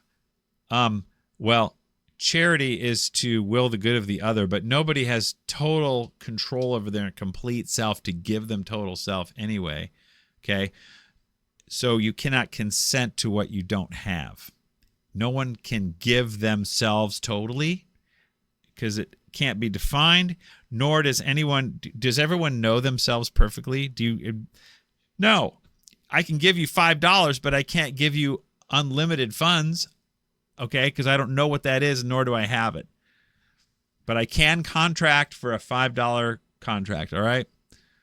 To another person, including the gift of your fertility to that person, even if you have little or no fertility left to give your spouse in the marital act. This might happen temporarily, as is the case for most women during their normal cycles, or it could be permanent once. All right, so that's it. Let's go to the next. I don't want to see these stupid pictures. Let's see. Love wins 16-19. Hold on. We're okay. Isn't this fun, kids? 16-19. 16-19. Hold on. Let's go right here. 16-19. Where are we? Right here. Let's go. Okay, here we go. Oh, shoot. Hang on. So sex is for the expression of marital love. Okay, well, we should go back on that real quick because he's talking about Josephite marriages. Sorry about that. Hang on a second. Them never became one flesh. Mary and Joseph were validly married, but Mary remained the handmaid of the Lord.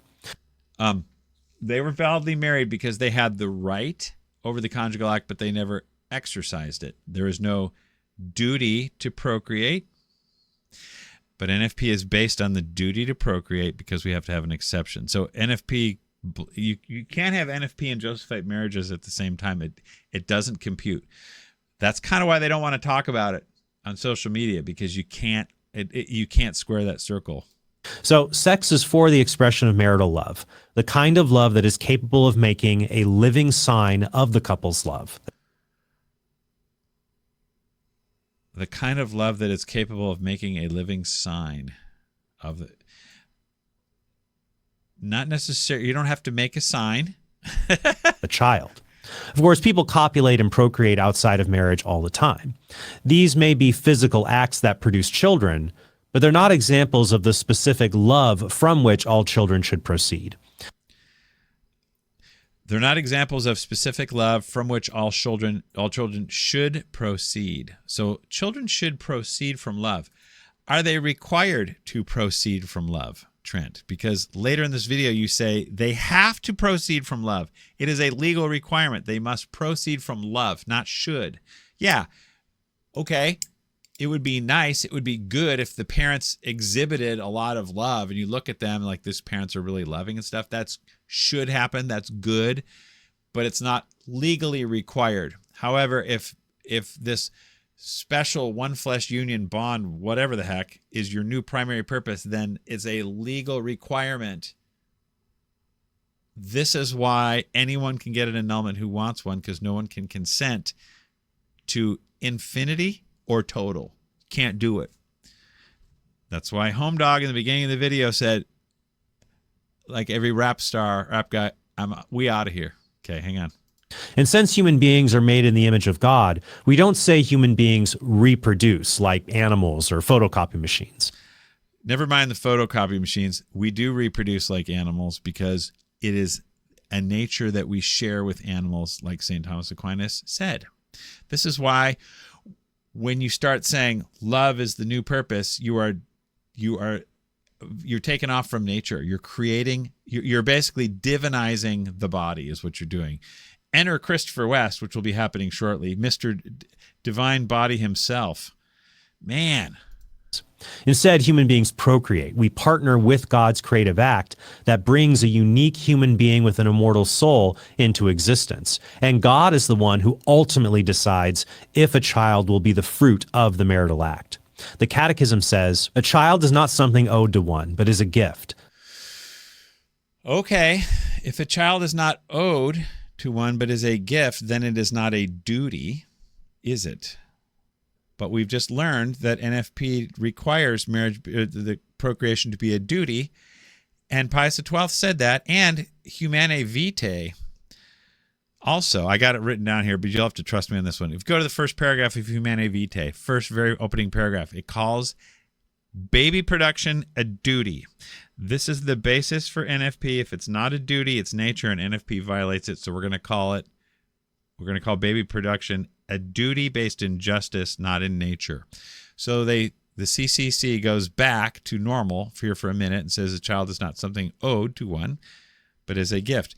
By the way, I was thinking about IVF. If you have a duty to produce babies, you also have a right to get a baby. That's why people are like, well, IVF, I have a right to a baby, because if I have a duty to produce based on if apparently is the Catholic Church telling us, the bishops are saying we have a duty to reproduce unless we have a grave cause. Therefore, I have a right because I have a grave cause. So I have a right to an IVF baby. The supreme gift of marriage is a human person. A child may not be considered a piece of property, an idea to which an alleged right to a child would lead. Correct. But that's exactly what has happened with IVF. We now have the right to a child because we have a duty to produce. Therefore, we have a right to produce. In this area, only the child possesses genuine rights, the right to be the fruit of the specific act of the conjugal love of his parents. There we go. It doesn't say the child should be the fruit of love. it says the child has the right to be the fruit of love. So you can't define love legally, so you can't call it a right. But if it is a right, then anyone can create whatever they feel is love, their feelings, like the baby mama. Your opinion is irrelevant. I do what I want. Dig, bro? So again, our legal basis of marriage is trashed by this gruel.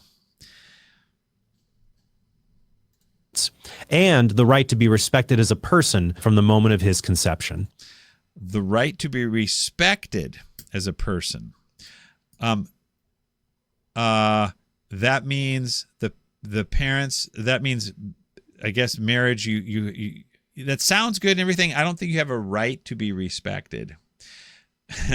But you have a right to an intact home with parents together, okay? That's what you have the legal right to. It's a harsh, cold, cruel, legal structure.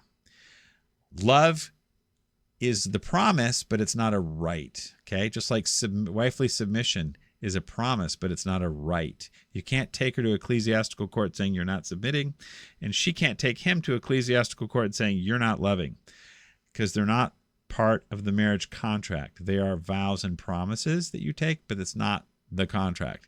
So when you make the object, or when you make the object of consent this loving oneness stuff, then now the kids have a right to this loving oneness stuff too, which can't be defined. And again, eventually marriage, everyone will see that there's no there on marriage. Let me see what else we got. I think that's going to be it for Trent. We're going to get to the main attraction.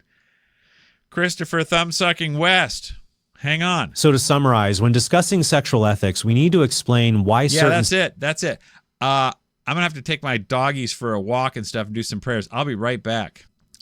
We are back like real Slim Shady and back again. We're going to listen to Christopher West and Matt Fradd, of course, talk about when to use NFP. People would criticize the Catholic Church and say, well, annulment is just Catholic divorce and NFP is just Catholic contraception. There seems to be a growing resistance to adopt NFP if by NFP you mean using it to avoid pregnancy. A growing resistance. I wonder where that could come from. Could it be that it's fake news, like fake and gay and stuff, and that it causes Catholic divorce, the annulments? Could there be a link there? I don't know. Maybe, just maybe, yours truly is making a small dent. I'm trying, but all these guys, like it says in Pascendi, when you make an erudite argument, you are met with silence by the modernists. That's Matt. I mean, what is that for? I mean, I'm a complete nobody, but it's like, hey, you've had Christopher West on there at 57 times. He's almost running out of material, right? Anyway, sorry. Yeah, that's what's up. When you start trashing people's families, things get a little bit real, just a tiny bit, and so there's going to be growing resistance, and the PC narrative you guys keep putting out, since it doesn't hold water and is a bunch of USCCB fluff, pretty much. Mm-mm. Have you noticed this? Yes, and it's yeah. Christopher West blocked me a long time ago. He never engages at all. They just say, "Gosh, thanks for commenting. Here's a link." Like, dude, no.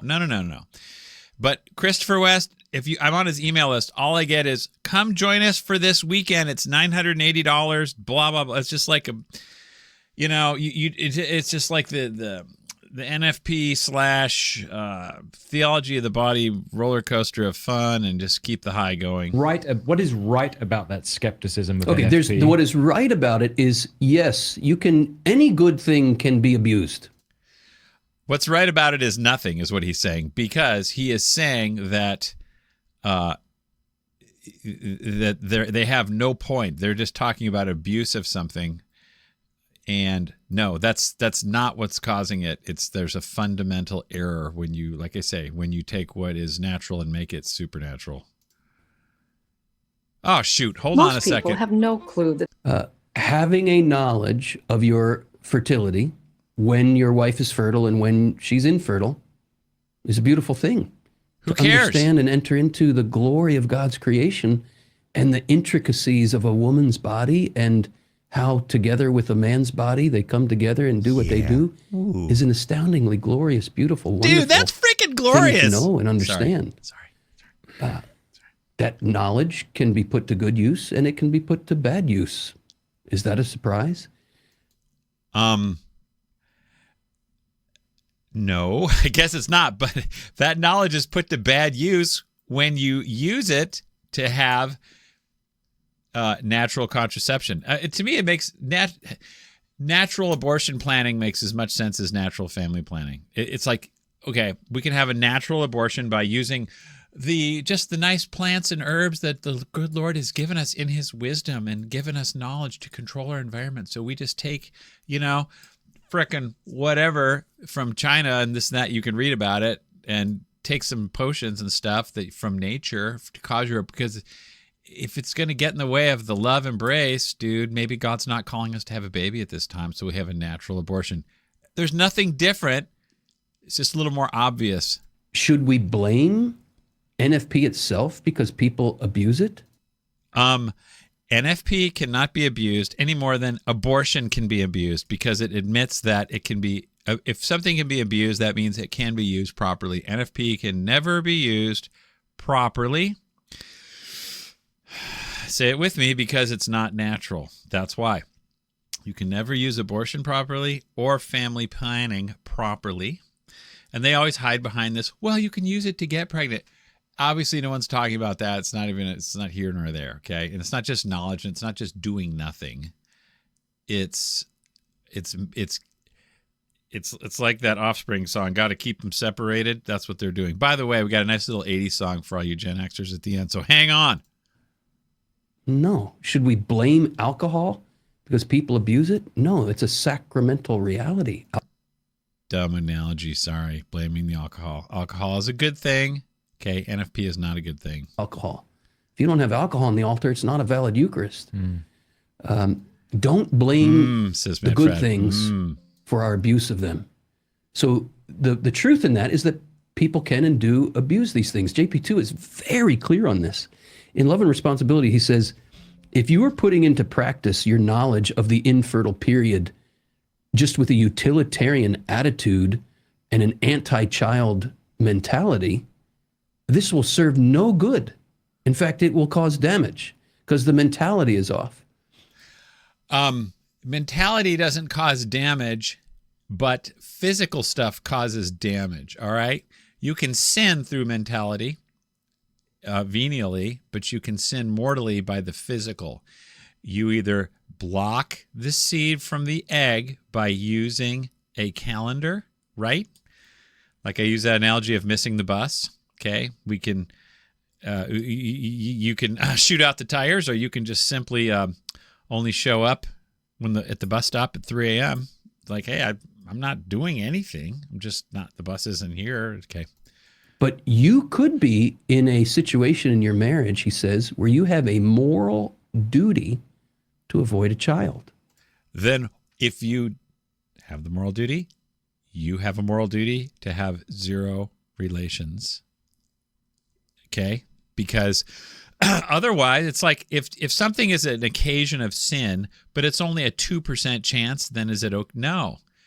No. Here's another groovy analogy, Christopher. If I had a pistol, with a 100-round pistol, and there was 2 bullets in it, would you play Russian roulette if I gave you $1,000? I don't think so. How about $10 million? Would you? No. You're not going to take the chance. If you have a moral reason to not have a baby, you can't do the act, which just shows that all this NFP stuff has nothing to do with grave cause. People just want what they want, and they call it Catholic contraception, and they got away with it. What's the loving thing to do?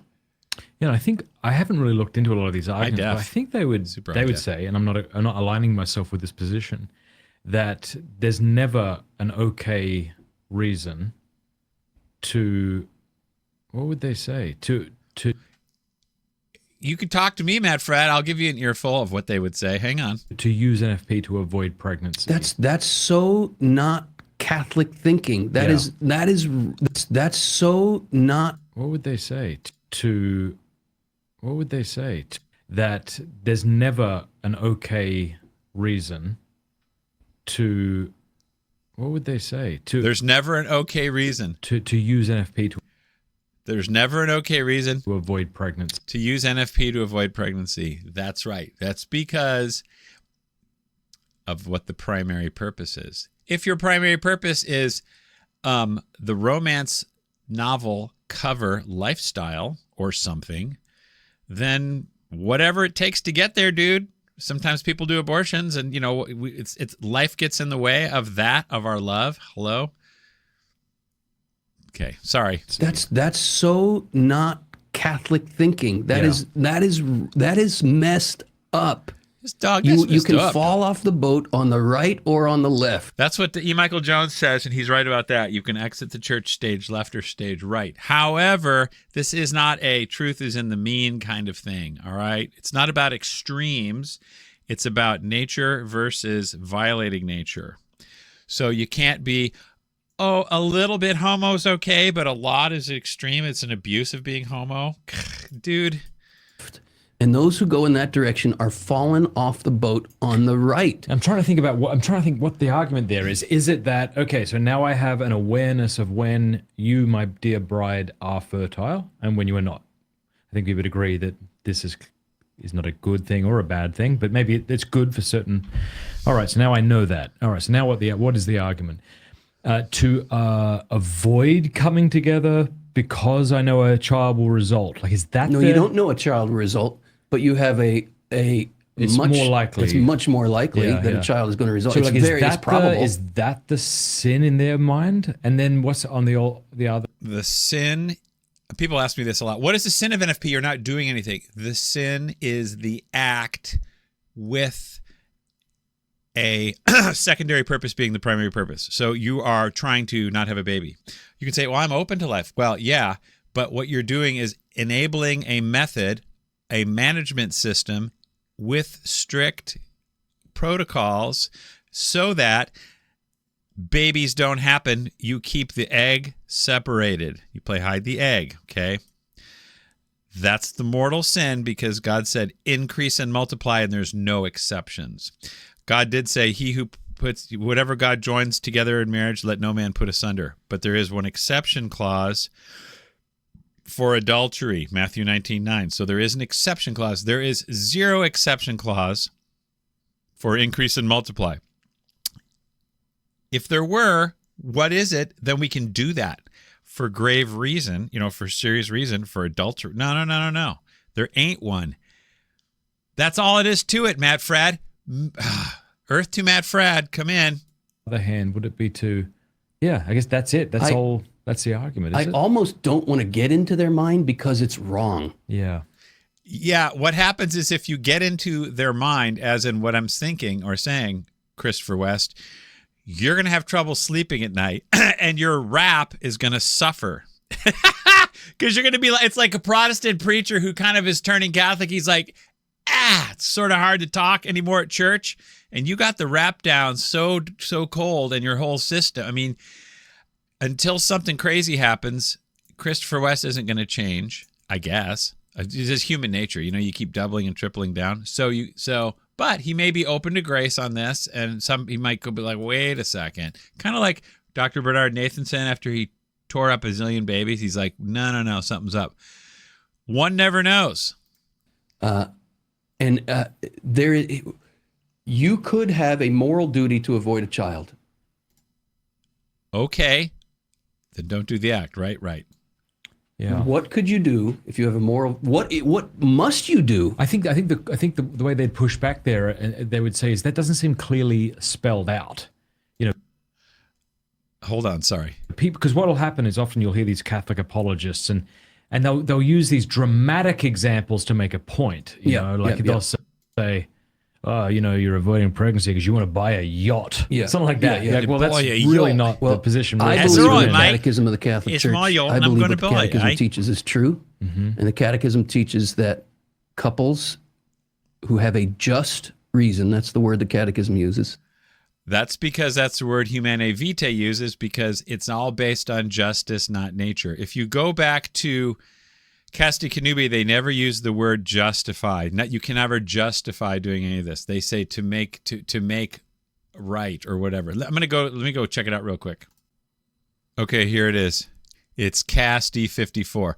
But no reason, however grave, may be put forward by which anything intrinsically against nature, that would be making a primary purpose secondary, and vice versa. So when you say you're open to life, you're just putting it as secondary. By the way, sometimes people say we are totally open to life. We're wide open to life, which is another way of saying we keep procreation primary. So what's the difference between being open to life and wide open to life? That's a question that no one will answer because there isn't one.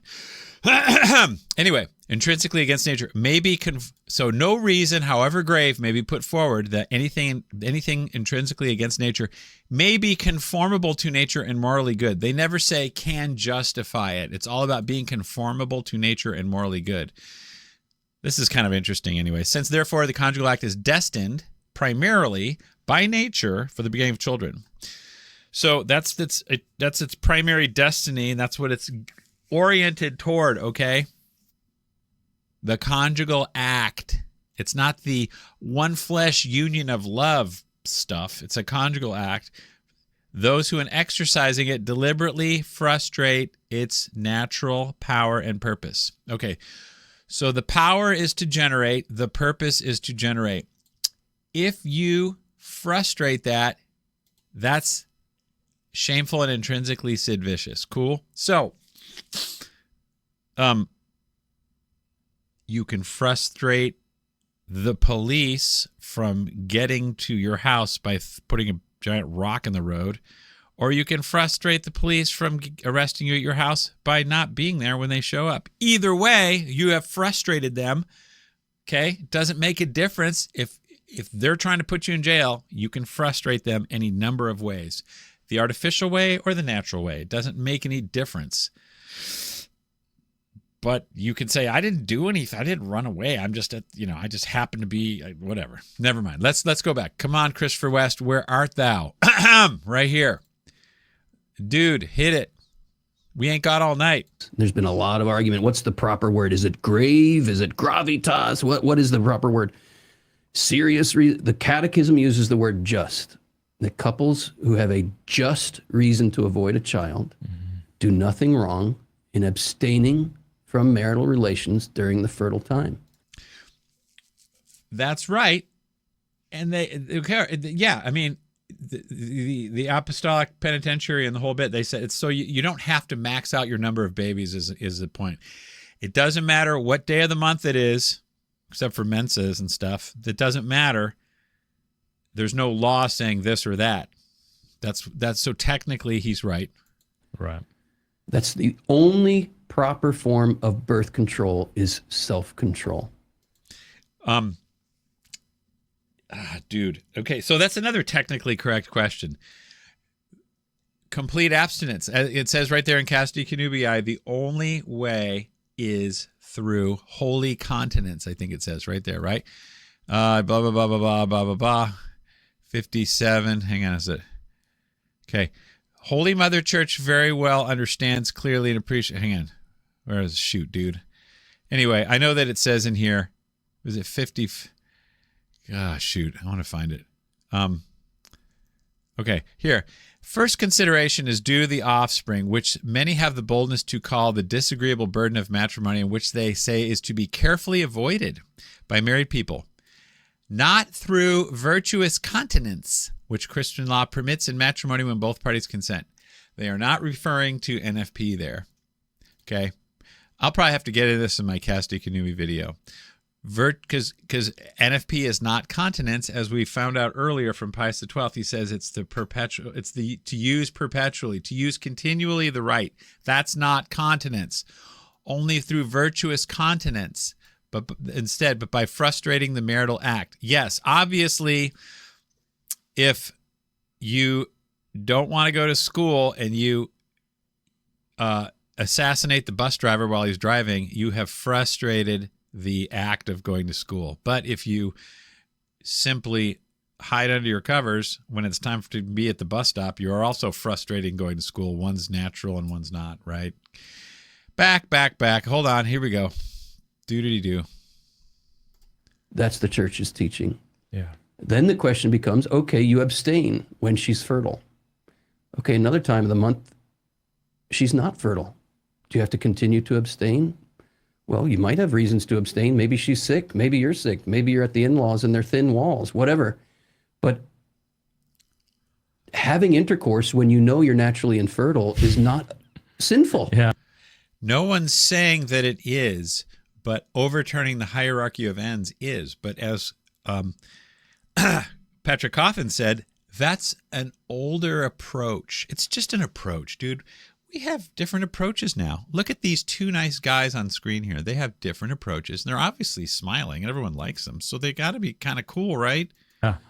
My wife is past childbearing years. Right. We're not doing anything sinful by knowing that a child's not going to result. You don't know that a child's not going to result because no one knows exactly when menopause is happening or whatever. P.S., as I said, there's Elizabeth, I think someone told me there's more than one example in the Bible of people really old getting pregnant, okay? So God can do what God can do, and he can bring water out of a rock, but he ain't going to get a guy pregnant, and he's not going to get a pregnant lady pregnant.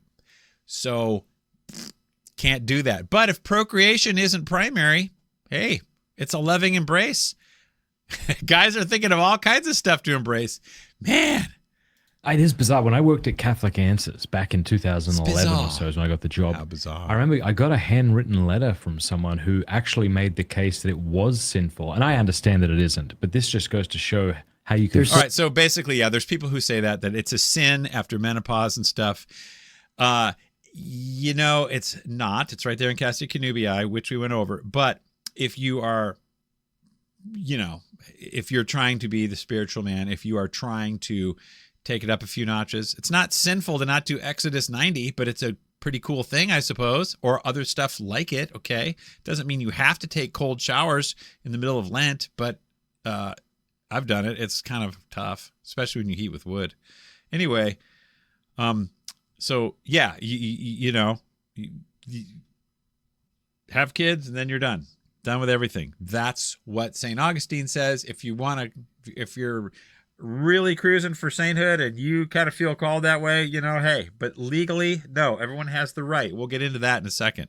Fall off the right side of the boat. Yes. That actually, no, you shouldn't be coming together past your infertile years. Somebody said that to Yeah. you? Oh, that's nonsense. Yeah, it is that's nonsense. Of course. Yeah. Thomas Aquinas shows that it's Yeah, nonsense. that's There's multiple ways.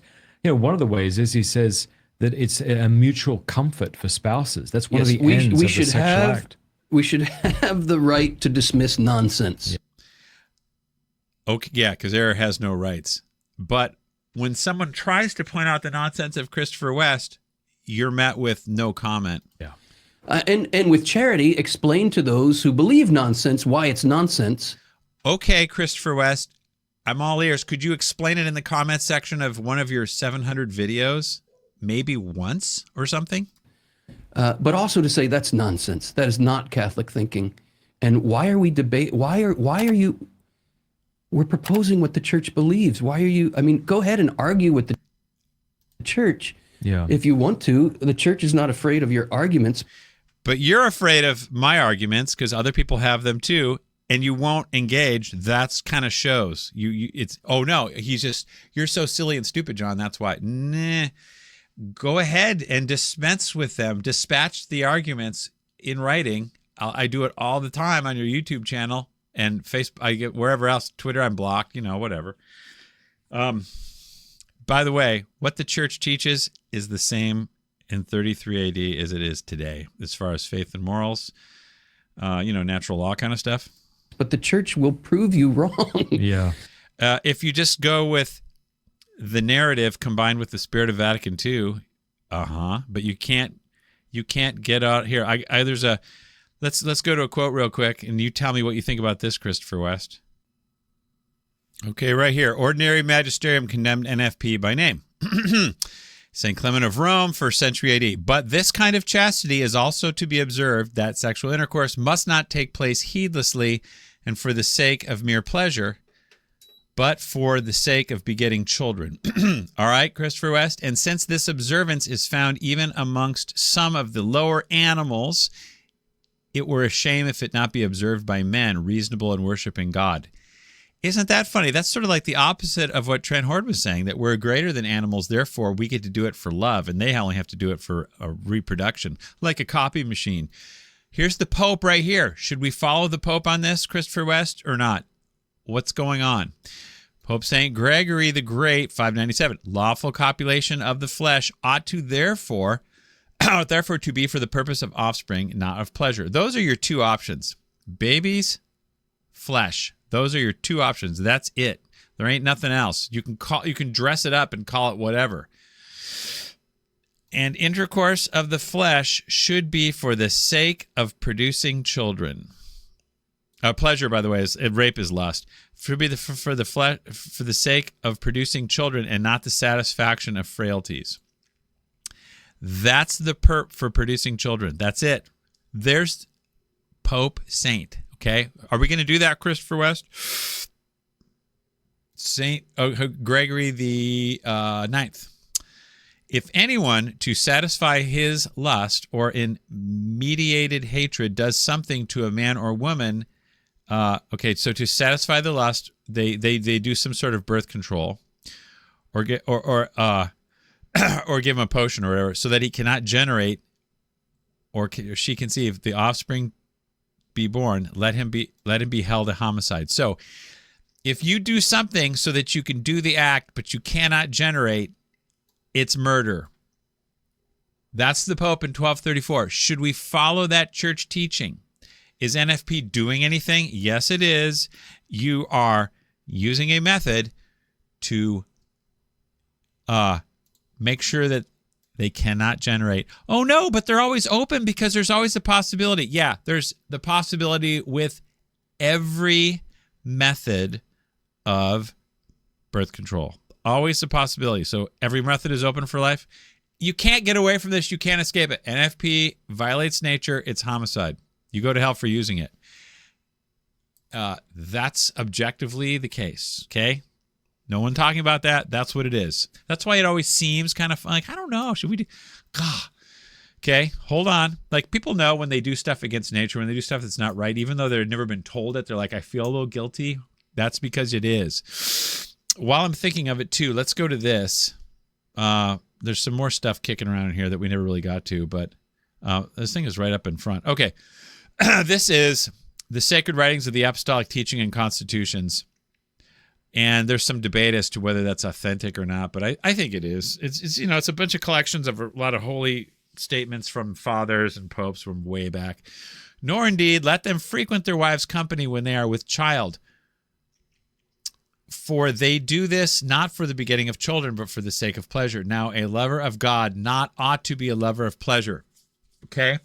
So, this isn't like black and white hardcore, because when pregnancy starts and doesn't start isn't always manifest and all, okay? And sometimes people, if you have a right over the body for acts, okay? So it's kind of a gradation on a lot of this stuff. But no, it's not like the church is like full guns during pregnancy. No. The tradition has always been like, get the heck out of there, okay?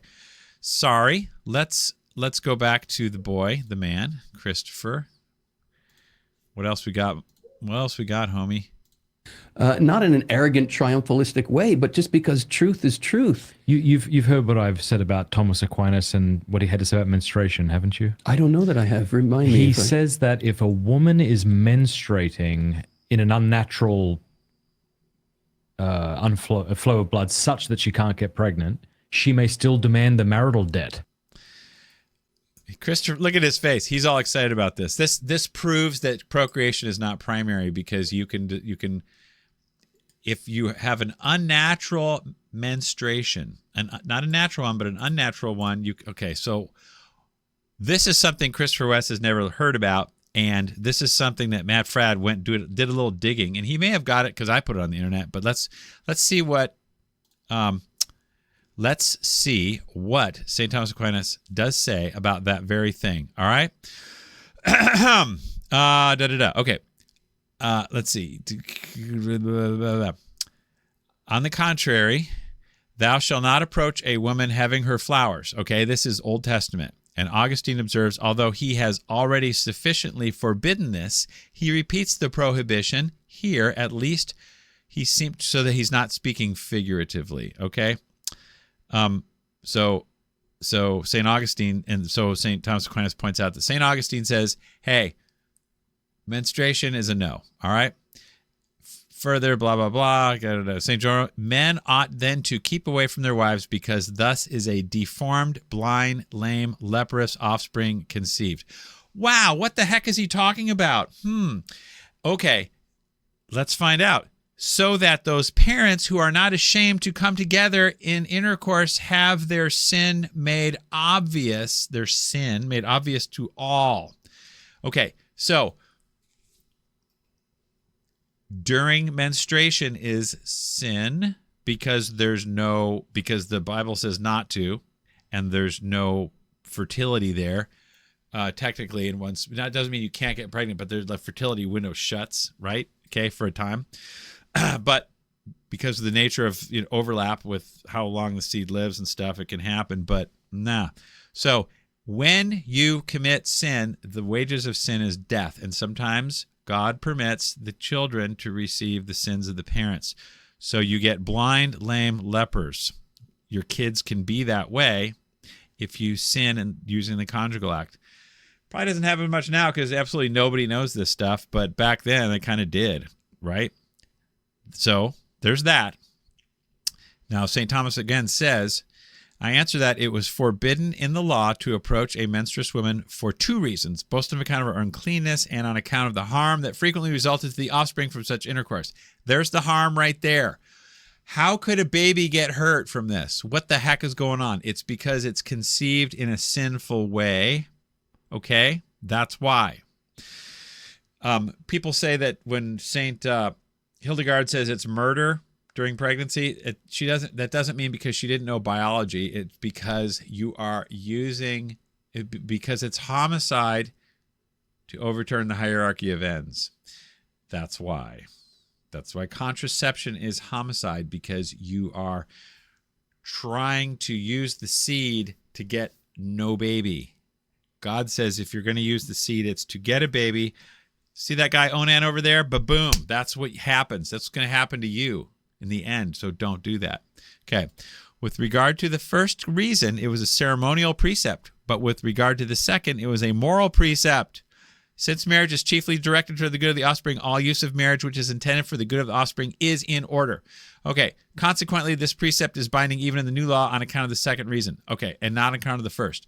So it was ceremonial in the Old Testament, so that's like out the door. Forget it. But because it's a moral reason, because there's no fertility during the menstruation, doesn't mean you can't get pregnant, but there's no fertility. Then, and because marriage is for the good, the one good is for offspring, all use of marriage which is intended for the good of the offspring is in order. Therefore, it is a perversion of order to use marriage not for the good of offspring. And we're getting to the Matt Frad part in a minute. Hold on. Okay. Blah, blah, blah. The natural issue. Okay. Now, the menstrual issue, may be natural or unnatural. He really gets into the weeds on this. The natural issue is that to which women are subject as stated periods when they are in good health. And it is unnatural when they suffer from an issue of blood through some disorder resulting from sickness. So I think it was, remember that woman in the Bible who had an issue of blood for 40 years or whatever? Could be something like that. Accordingly, if the menstrual flow be unnatural, it is not forbidden, okay? Because it's not something that she has control over, and she's married, okay? And the guy's like, I get a right to the debt. Well, not in this lifetime, because see, I got this like thing going on. No, there are exceptions to this, and he draws. St. Thomas Aquinas explains this. According to the menstrual flow, it is not forbidden in the new law to approach a menstruous woman, both on account of her infirmity, since a woman in that state cannot conceive. Okay, and because the issue of this kind is lasting and continuous, so that the husband would have to abstain for always till death. So that's retarded. So they cut him some slack on that because it's extrinsic. It's not a normal menstruation. It's a permanent going on all the time. So that's what he was talking about. So that's what Matt Fradd was pointing to, which doesn't prove his point. He's like, look, so this is, again, if this is something extrinsic out of your control, you can do that, but only because it's for the life of the marriage. But if it's something that happens a few days a month, that's normal, and you can't do that. It's the new law. Now, let's keep reading. When, however, the woman is subject to a natural issue, Matt Fradd, of the menstruum, she can conceive. Moreover, the said issue lasts only a short time. So she can conceive, but she's infertile at the same time. That makes sense, yeah. Wherefore it is forbidden to approach her. In like manner, a woman is forbidden to ask for the debt during this period of time. Why is that, Matt Fradd? And that's because there's no fertility, okay? And when you do that, kids can get diseases and stuff because of the sin of their parents. You don't see it much anymore. Maybe you do. Who knows? People don't know what it is. But back when everyone knew that, okay? So God gives a lot of people breaks. So don't do that. I remember there was that movie, 9 Months, with... who's the 80s guy who always wore the tweed coat and the foppish hair? Hugh Grant was in that movie 9 Months, and I couldn't find the movie clip, but they were always like, it's so lame, this Hollywood stuff, and they were sort of getting together and like, is it going to hurt the baby? And, yeah. Actually, it's all wrong, okay, because it's during pregnancy. It's just total Hollywood stuff, man. Okay. He goes on. In this regard, some have asserted that a menstruous woman may not pay the debt, even as she may not ask for it, just as she would not be bound to pay it if she had some personal ailment as to make it dangerous for herself. So she is not bound to pay for fear of endangering the offspring. However, this opinion would seem to derogate from marriage, by which the husband is given entire power over his wife's body, with regard to the Marriage Act, and vice versa.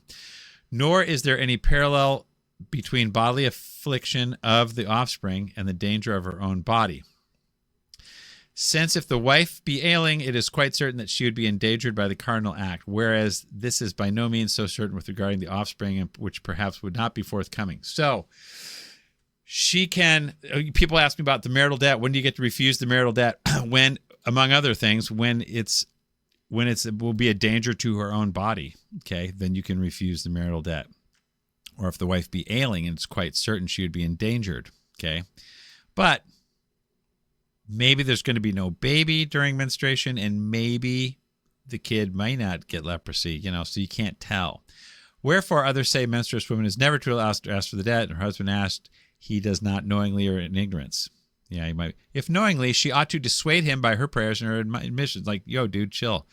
Yet not so insistently as to possibly to afford him an occasion of falling into another. All right, so in other words, she has to give in a little bit. Otherwise, he just might go to the bar and go somewhere else at night. Sinful practices. Okay, if he were deemed that way inclined. However, if he asks in ignorance, the wife may put forward some motive. Not tonight, dear. I have a headache. Sickness, not paying the debt. Unless he be fear of danger to her husband. Okay, unless he's going to say, hey, come on. If, however, the husband ultimately persists in his request, she must yield to his demand. That's because you have a right over the body for acts. Okay, so if you have that right, this is not rape. If he's persisting in his request, she must yield to his demand. It's not rape. It's the right over the body for acts. But it would not be safe for her to make known her disaffection, lest this make her husband entertain a repulsion towards her, and unless his prudence may be taken for granted. This sounds like a description of Mary Bailey in It's a Wonderful Life. George, why must you torture the children? Why don't you just... She was so cool, okay? Yeah, like, hey. Anyway, I'm going to put this all in the show notes. You guys can check it out. Let's go back to the man himself, Christopher West. Are we having fun yet? Hold on. Let me get this, share this tab instead. All right. Go. Okay, so yeah, now we've covered this menstruation stuff from St. Thomas Aquinas. And Matt Frad's freaking excited. How's that? There you go. I don't think I have heard No, that. the point of that isn't. Yeah, you haven't heard that because you don't get into it, Christopher West. Because if you start investigating, Christopher West Inc. might come apart. Isn't to make It's to people feel demonstrate icky. that The Thomas point is just to Aquinas say that is even saying- Aquinas yes. is saying it's a legitimate Yes. thing to engage in when you cannot get Yes. pregnant. Here's We already covered that. It's not legitimate when you can't get pregnant, which is why the wife has no right to the debt when she is at that time of the month. No right. And he shouldn't be asking either. Okay? And it's still binding in the New Testament that you do not approach a menstruous woman. Still binding right now. It's not all Old Testament. Timothy Gordon, wink, wink. here's where JP2 goes, and I don't think a lot of people are willing to look at this. And I am recalling we have spoken about this at this very table, so we don't have to spend a lot of time on it. But he says if the only reason you are having intercourse is to have a child, you are in danger of treating your spouse as a means to an end. So they've inverted, because you've inverted the hierarchy of ends. Now you're saying if you're just trying to get pregnant, you're using your spouse and all this crazy stuff. That's the reason. It's so lame. What is good is now bad, and what is bad is now good. Mm-hmm. He says the attention and intention in the marital act should not be on its fruit. The intention of the marital act should not be on its fruit. Okay, so the intention depends on what the fruit is. Is it flesh or is it procreation? Your attention and intention should be on the affirmation of the unrepeatable dignity of your spouse. Okay, so your intention is to affirm the unrepeatable, to affirm your spouse's dignity. That's your intention. No, that's not your intention. So Aquinas says there's only two ways to avoid sin: trying to get pregnant or to paying the debt. Those are your two ways. So Christopher West is repeating John Paul II, mega modernist, on this. What does he say again? Affirmation of the unrepeatable dignity of your spouse. That's affirmation of the unrepeatable dignity. Intention should be on the affirmation of the unrepeatable dignity of your spouse. And all the chicks swoon. Isn't that nice? Look at that. Instead of just trying to use me for a bit, you need to my unrepeatable blah blah blah. It's not natural. You've totally jerked out marriage when you do this. You get like I said, it destroys the foundation and turns it into my feelings. That's it. It's like if your property lines, if money was worth whatever you said it was worth, civilization would collapse in about 10 minutes, okay? If marriage is whatever you say it is, it takes about 100 years tops and it's gone. Hang on, I'll be right back. Okay, let us continue, shall we? And only such attention and intention can we confirm this is an act of love. Yeah. So he say the intention must be an act of love. If that's the legal definition of marriage, then there isn't any, because if marriage is to intend love, and you have the right to that because you consent to it, and that's what Christopher West says in other videos, the only thing we owe each other, quote, in marriage is love, then there's no frame, there's no nothing, there's no property rights, there's no money, there's no speed limits. It's all your approach, your feeling, man, you know? That's why the guy in the beginning said marriage is just made up by men. And once you make NFP licit, you've made up marriage into whatever baby mama Stone Cold says. Right? The goal of the marital embrace is to express divine love. The goal of the marital embrace is to express divine love. Well, what if you are a Zoroastrian and a fallen away Satanist, and you get married at the bar, then is that the goal of your marriage, to express divine love? Because marriage is natural and it's bound by nature. It's a sacrament, it's nature, which has been a natural contract elevated to a sacrament, but that doesn't change the essence of the contract at all. Just like the essence of you isn't different when you're baptized, other than you're now a child of God. Your original sin is gone, or whatever. You change ontologically, or whatever that word is. I don't even know what that means, but you are still the same person, right? Physically. Marriage is the same between the fallen away Satanist and some other Hindu person with purple hair and two super mega Catholics. It's the same contract. So Christopher West is divinizing the flesh and turning it into some sort of Trinitarian love groove. Love is a fruitful love. So to render the act sterile is what the church says is in every case wrong. Okay. So if, like I said, if everything if everything has a 2% chance, then you're not rendering the act sterile in any case. So it's always right? No. Okay. Well, then if rendering the act sterile is always wrong, and we're talking about contraceptive intent / method, then family planning is wrong. You can call it natural all you want, just like natural abortion all you want, by taking herbs or something. Herbs. Here. In other words, to activate your generative capacity and thwart it at the same time is a contraceptive act. Truer words have never been spoken, my bro. That's right. Okay, that's what Pius XII said. You're active. Let's just listen to that one more time. Here, hang on.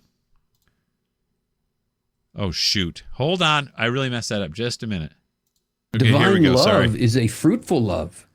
So to render the act sterile is what the church says is in every case wrong. In other words, to render it sterile, activate your generative capacity and thwart it at the same time is a contraceptive act. Yep. So NFP is activating the general faculty, like Pius XII said, the continual use, but then you are thwarting the purpose is a contraceptive act. And when you make sure that you keep that egg in another room instead of letting it in the same room like nature would ultimately, if you're going to use the natural destiny. So NFP violates the natural destiny, basically. That's what it is. Natural destiny, seed and egg, figure it out. That doesn't take too much time.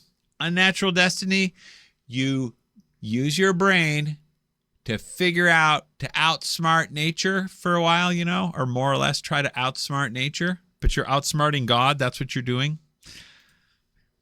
Same time is a contraceptive act, right? It is an act against conception, right? Abstaining from intercourse is a non-procreative thing, but it's not an anti-procreative thing. Yeah, abstaining isn't. And NFP is not abstinence. Not at all. NFP is, what do I say it is? It's,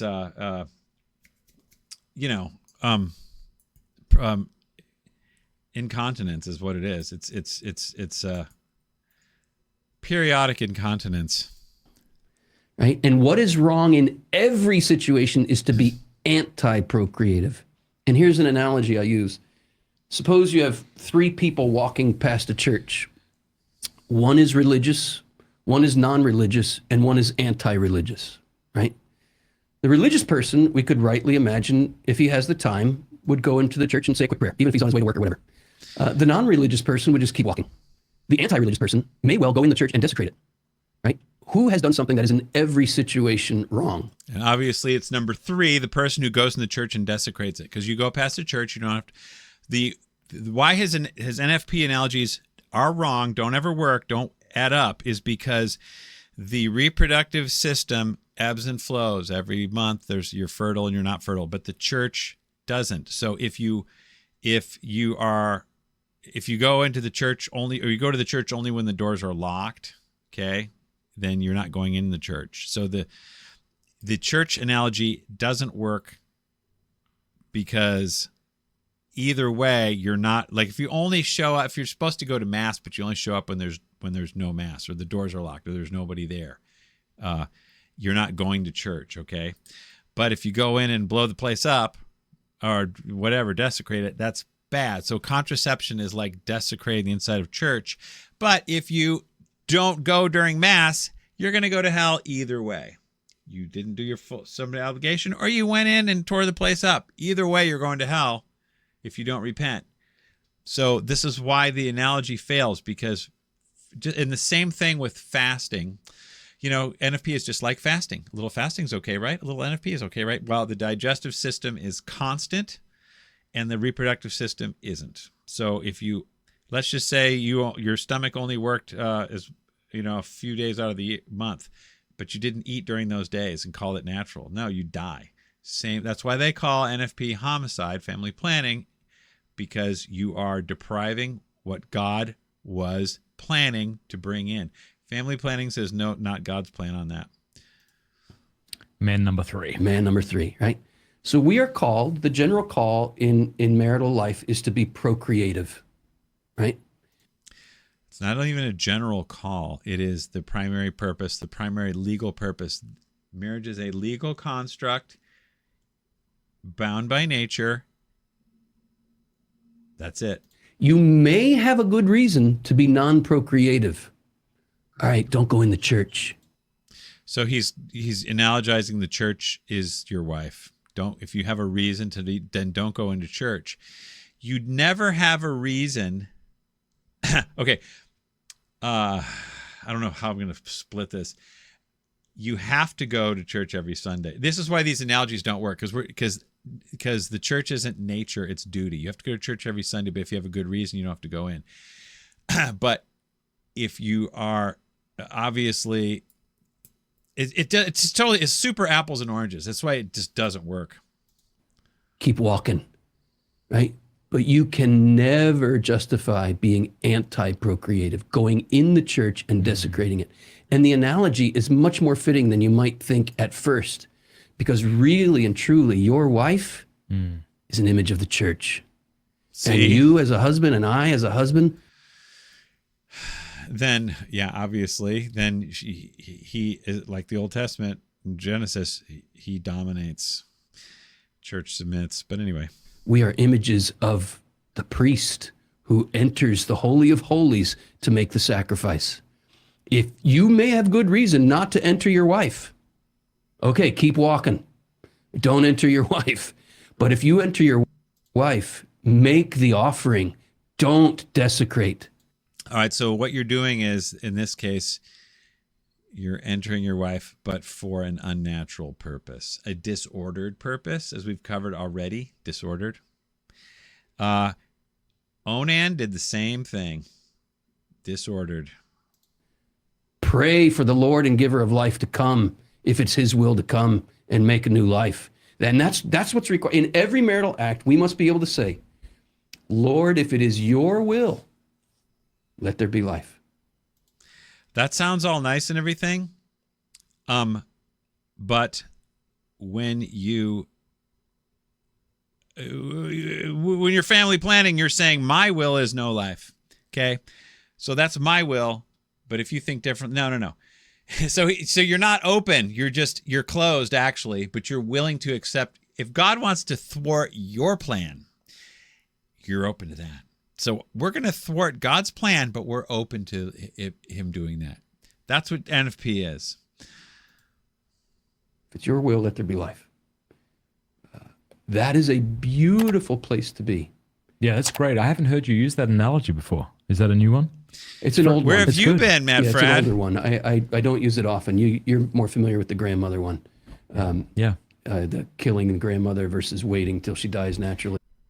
Killing grandma or wait till she dies naturally. So that's why I say Terry Schiavo died. Her cause of death was NFP. Her husband just waited till she died naturally. He didn't do anything. Okay. He just felt that this was unitive and loving. And so he's doing what he thought was best. He just didn't do anything. See what I mean? It's like, it's all natural. Hang on. Killing grandma or wait till she dies naturally. Again, that analogy doesn't work because you would have to, like I said, if you cut off her food and just called it natural, he goes to analogies all the time because his main argument can't hold any water because it's not based on what's Catholic. It's based on subjectivism. Let's go back to here. Let's see what do you got, Matt Frad?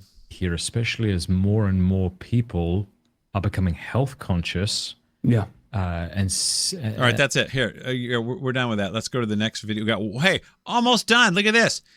2 hours and 30 minutes. This is a record. Woo! Hold on a second. Here we go. Using NFP for spacing purposes. When should you avoid pregnancy? Another form of birth. Oh, shoot. Hang on a second. Versus another form of birth control. My wife and I are converts in mid-40s. Youngest is 12. Should we be open to life and see what the good Lord gives us? Well, it's interesting the way he worded that. How do you discern using NFP versus other forms? Unless you mean total abstinence, the other forms you're talking about would be nothing to discern because they're all going to be damaging to your marriage.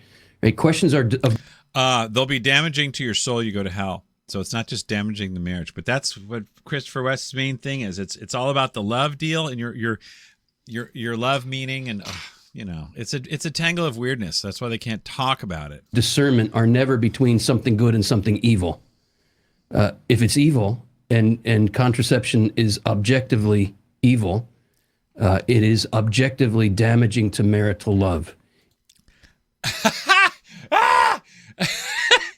If abortion is objectively evil, it's objectively damaging to marital love. That's why we don't do it, because it breaks the unitive and the procreative aspect. Abortion does. That's what he's saying. Oh, it's so dumb, man. It is objectively contrary to the language of marital love. Contrary to the language of marital love. I was just like, if the policeman pulled you over for speeding, this is contrary to the language of driving. Or it's like, who cares about your language? You were speeding. So it's saying it's not about language of love, bro, because that is not objective. That's you cannot base that on. It's like having a mortgage based on the language of love. The bank says, hey, we're going to triple it because that's how we're feeling today. And then the other person says, actually, I was going to cut it in half because that's how I'm feeling. So I got the house. So, I win. Love wins. And they're like, fine, we're going to, anyway, sorry. It is an objective contradiction of the commitment that you made at the altar. Commitment? You didn't make a commitment per se. You entered a contract with rights and duties that are finite and defined. Of course, that's something that the three musketeers, Patrick, Trent, and Christopher, cannot do, is define the rights of marriage because they're infinite, because you have to give your total self, okay? Therefore, you have infinite dignity and your total self is infinite because there's no finite enumeration of the rights. Everything's infinite, like the Trinity. Sound familiar? It's like got caught up in Trinitarian love, as Bez would say, I think. To receive children lovingly from God for a host of reasons. And if you're not clear on what those reasons are, please read my book, Good News About Sex and Marriage. And we'll get you a link for that and a discount code and whatever. What will you do that now? Oh, sure. Because we'll have Josiah put it in the description, but what is the book is Good News About Sex and Marriage. It's my Q&A book. And I'll tell my team to make a code. That'll be Matt Frad. You'll have to tell us so that we'll do it. So it'll all be clear down below. Okay. Because you'll tell us by that time. So the Q&A book, please read that Q&A book. If you are not clear, if you have not heard compelling arguments for the church's teaching against contraception, please read that book. So I'm going to jump at this question, assuming a Catholic perspective, which is you're not discerning NFP versus contraception, right? I want to get underneath, and he's saying, do we have just reasons to be avoiding children? Mm-hmm. And I don't know. there's no, as we discussed, see, I'm going through all so you guys can get this down cold. There's no just reason. It's not about justice. When you're talking about the conjugal act, okay, if it's not involving the conjugal act, I guess maybe you could use that word justice or something. But no, there's no obligation. There's no duty to procreate. So if you think it's right, or there could be it's a prudential matter, I suppose you could say, if there's some crazy situation, no kids, but you don't. That's not when you pull out that's not when you create a new purpose of marriage. But now, since NFP is licit, our new purpose of marriage is enshrined, and you effectively have destroyed marriage. There's nothing there. And there's Christopher West and company to try to pick up the pieces while the whole thing is it's like a giant barn in the middle of a field in Nebraska that hasn't been painted since 1961. And it's going like this. And that's all this NFP marriage structure is, dude. It's going down. People have left town. They're doing other stuff. No, come back. Forget it. There's nothing there. You have to do marriage by defining it. Just go back to 1950 and do that. That's what you got to do. Just like when that barn was brand new, it was a thing. But when you took its structure away, it's not a perfect analogy. I know none of them are. I don't know. I would have to sit down and have a conversation with you. I could give you some examples of just reasons. You might have serious financial hardships in bringing another child into the world. What does it say? Every kid comes with a loaf of bread.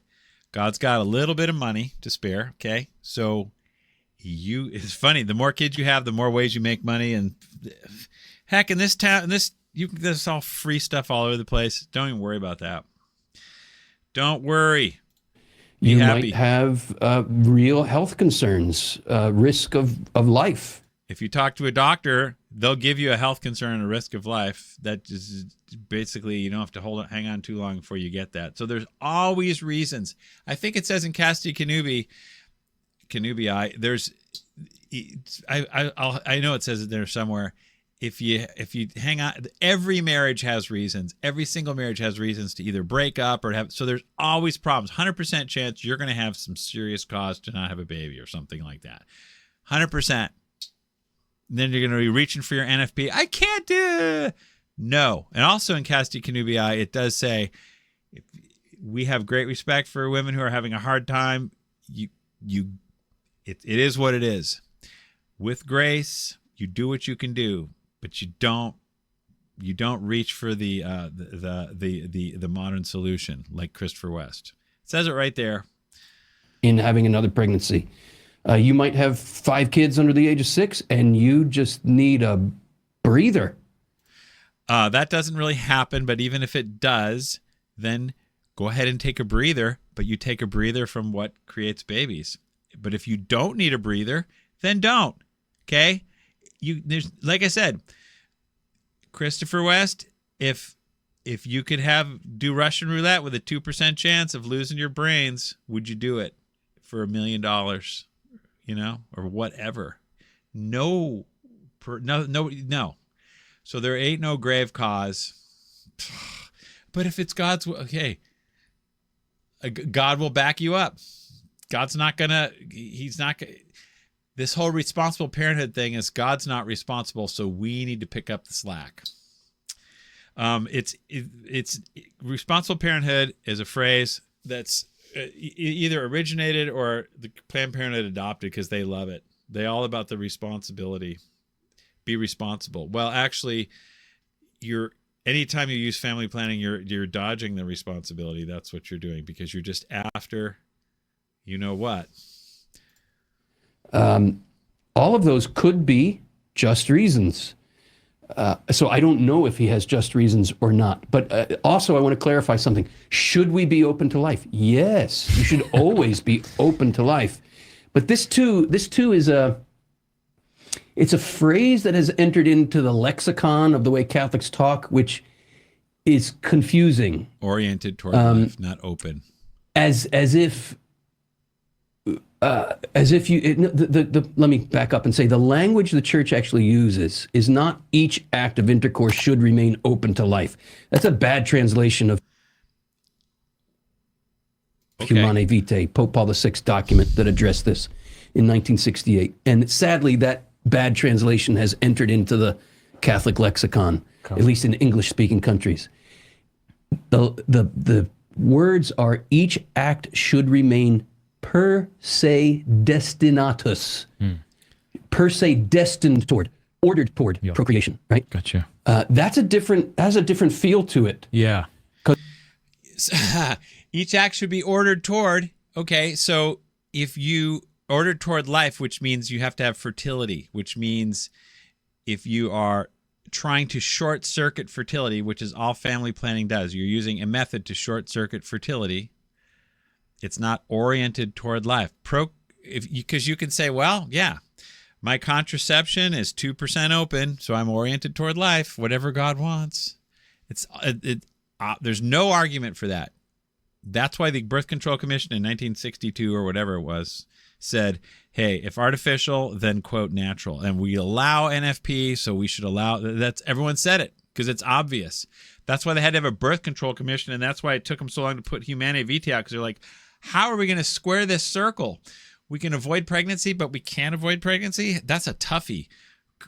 Where's Christopher West when we need him? And then Christopher West was born, and now he's like going off, man. Anyway. Because, yeah, for example, like my wife had to have surgery. She's incapable of having children. Our act it would be a little confusing to say, are you open to life? Right.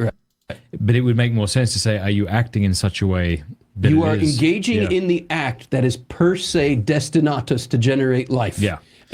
That's because Matt Frad's wife did not try to sterilize herself. She may have got some surgery for some purpose. Incidentally, it did sterilize her or something. So, and God can make water come out of a rock.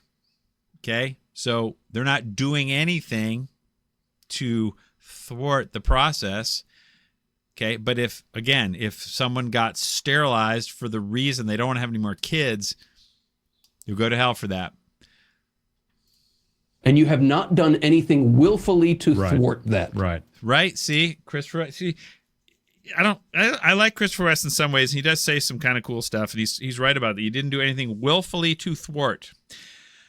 Is NFP willful? Yes. Does it thwart? Yes. 98% effective in doing something. Okay. It's just because it's thwarting it in a different way doesn't mean it's not thwarting the purpose of nature, the destiny of nature.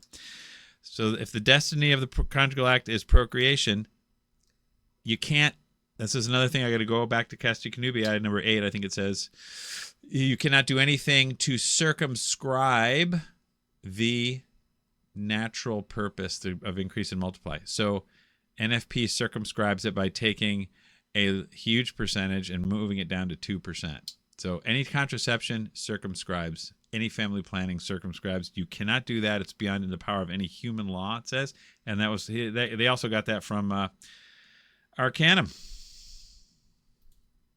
Right. And so that's a very good example of why that openness to life language is problematic. It's not the language of Humanae Vitae. Yep. JP2 does say open to life in Mulieris Dignitatum or something like that. But no, open to life isn't good. Oriented toward life is good, and that's destined for life. That's what Casti Connubii says, and Christopher West just said that's good. It is destined for life. But I don't know. He's like a mega blind spot. You know what I mean? You could think of analogies all day to make it more obvious, but he's saying we're going to do the act and we don't want any babies unless God says it's okay. So obviously it makes no difference what kind of planning you use to get there, as long as that's your plan.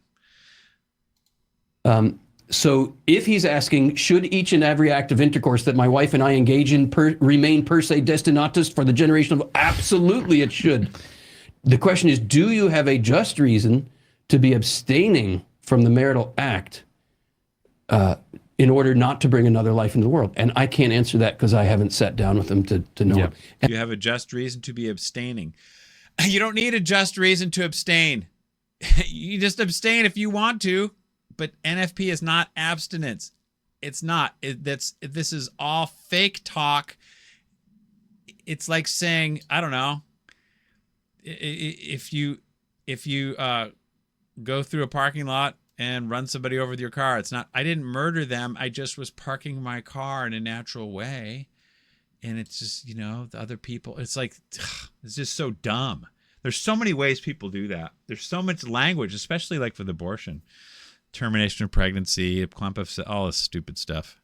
And but I will say this, John Paul II is very clear on this. He says the couple alone have the responsibility to discern that question. Yeah. This is situation ethics. This is so lame. The couple alone has to discern this. Okay, yeah, the couple alone can discern whether they want to have a baby or not, but they cannot discern whether it's okay to violate nature, whether it's okay to change the purpose of the conjugal act. However, Christopher West says, no, nothing to worry about. The purpose is love. It's okay. This is what we have to get straight. What is the natural purpose of marriage? And what does primary actually mean? And how many purposes can be a primary purpose? How many first place winners of a marathon can there be? You scratch my head about that one. You see this in other areas of church life too. Am I too sick to go to mass? In the catechism. That's it. So this is our last point. Am I too sick to go to mass? Mass is a matter of justice. Therefore, there can be exceptions to the precept, to the rule, to the command. Okay? But if it's a matter of nature, there can be no exceptions. So, my dogs, we are done. It's been super great. Don't forget to knock yourself out in the comments section. And I've got some more videos online coming up here. Gen X, baby. Happy birthday! What a lovely way of saying what you're thinking of me. I can see it. Faces glowing. I can see it in your eyes. I'm happy knowing that you're having my baby. You're the woman I love, and I love what it's doing to you.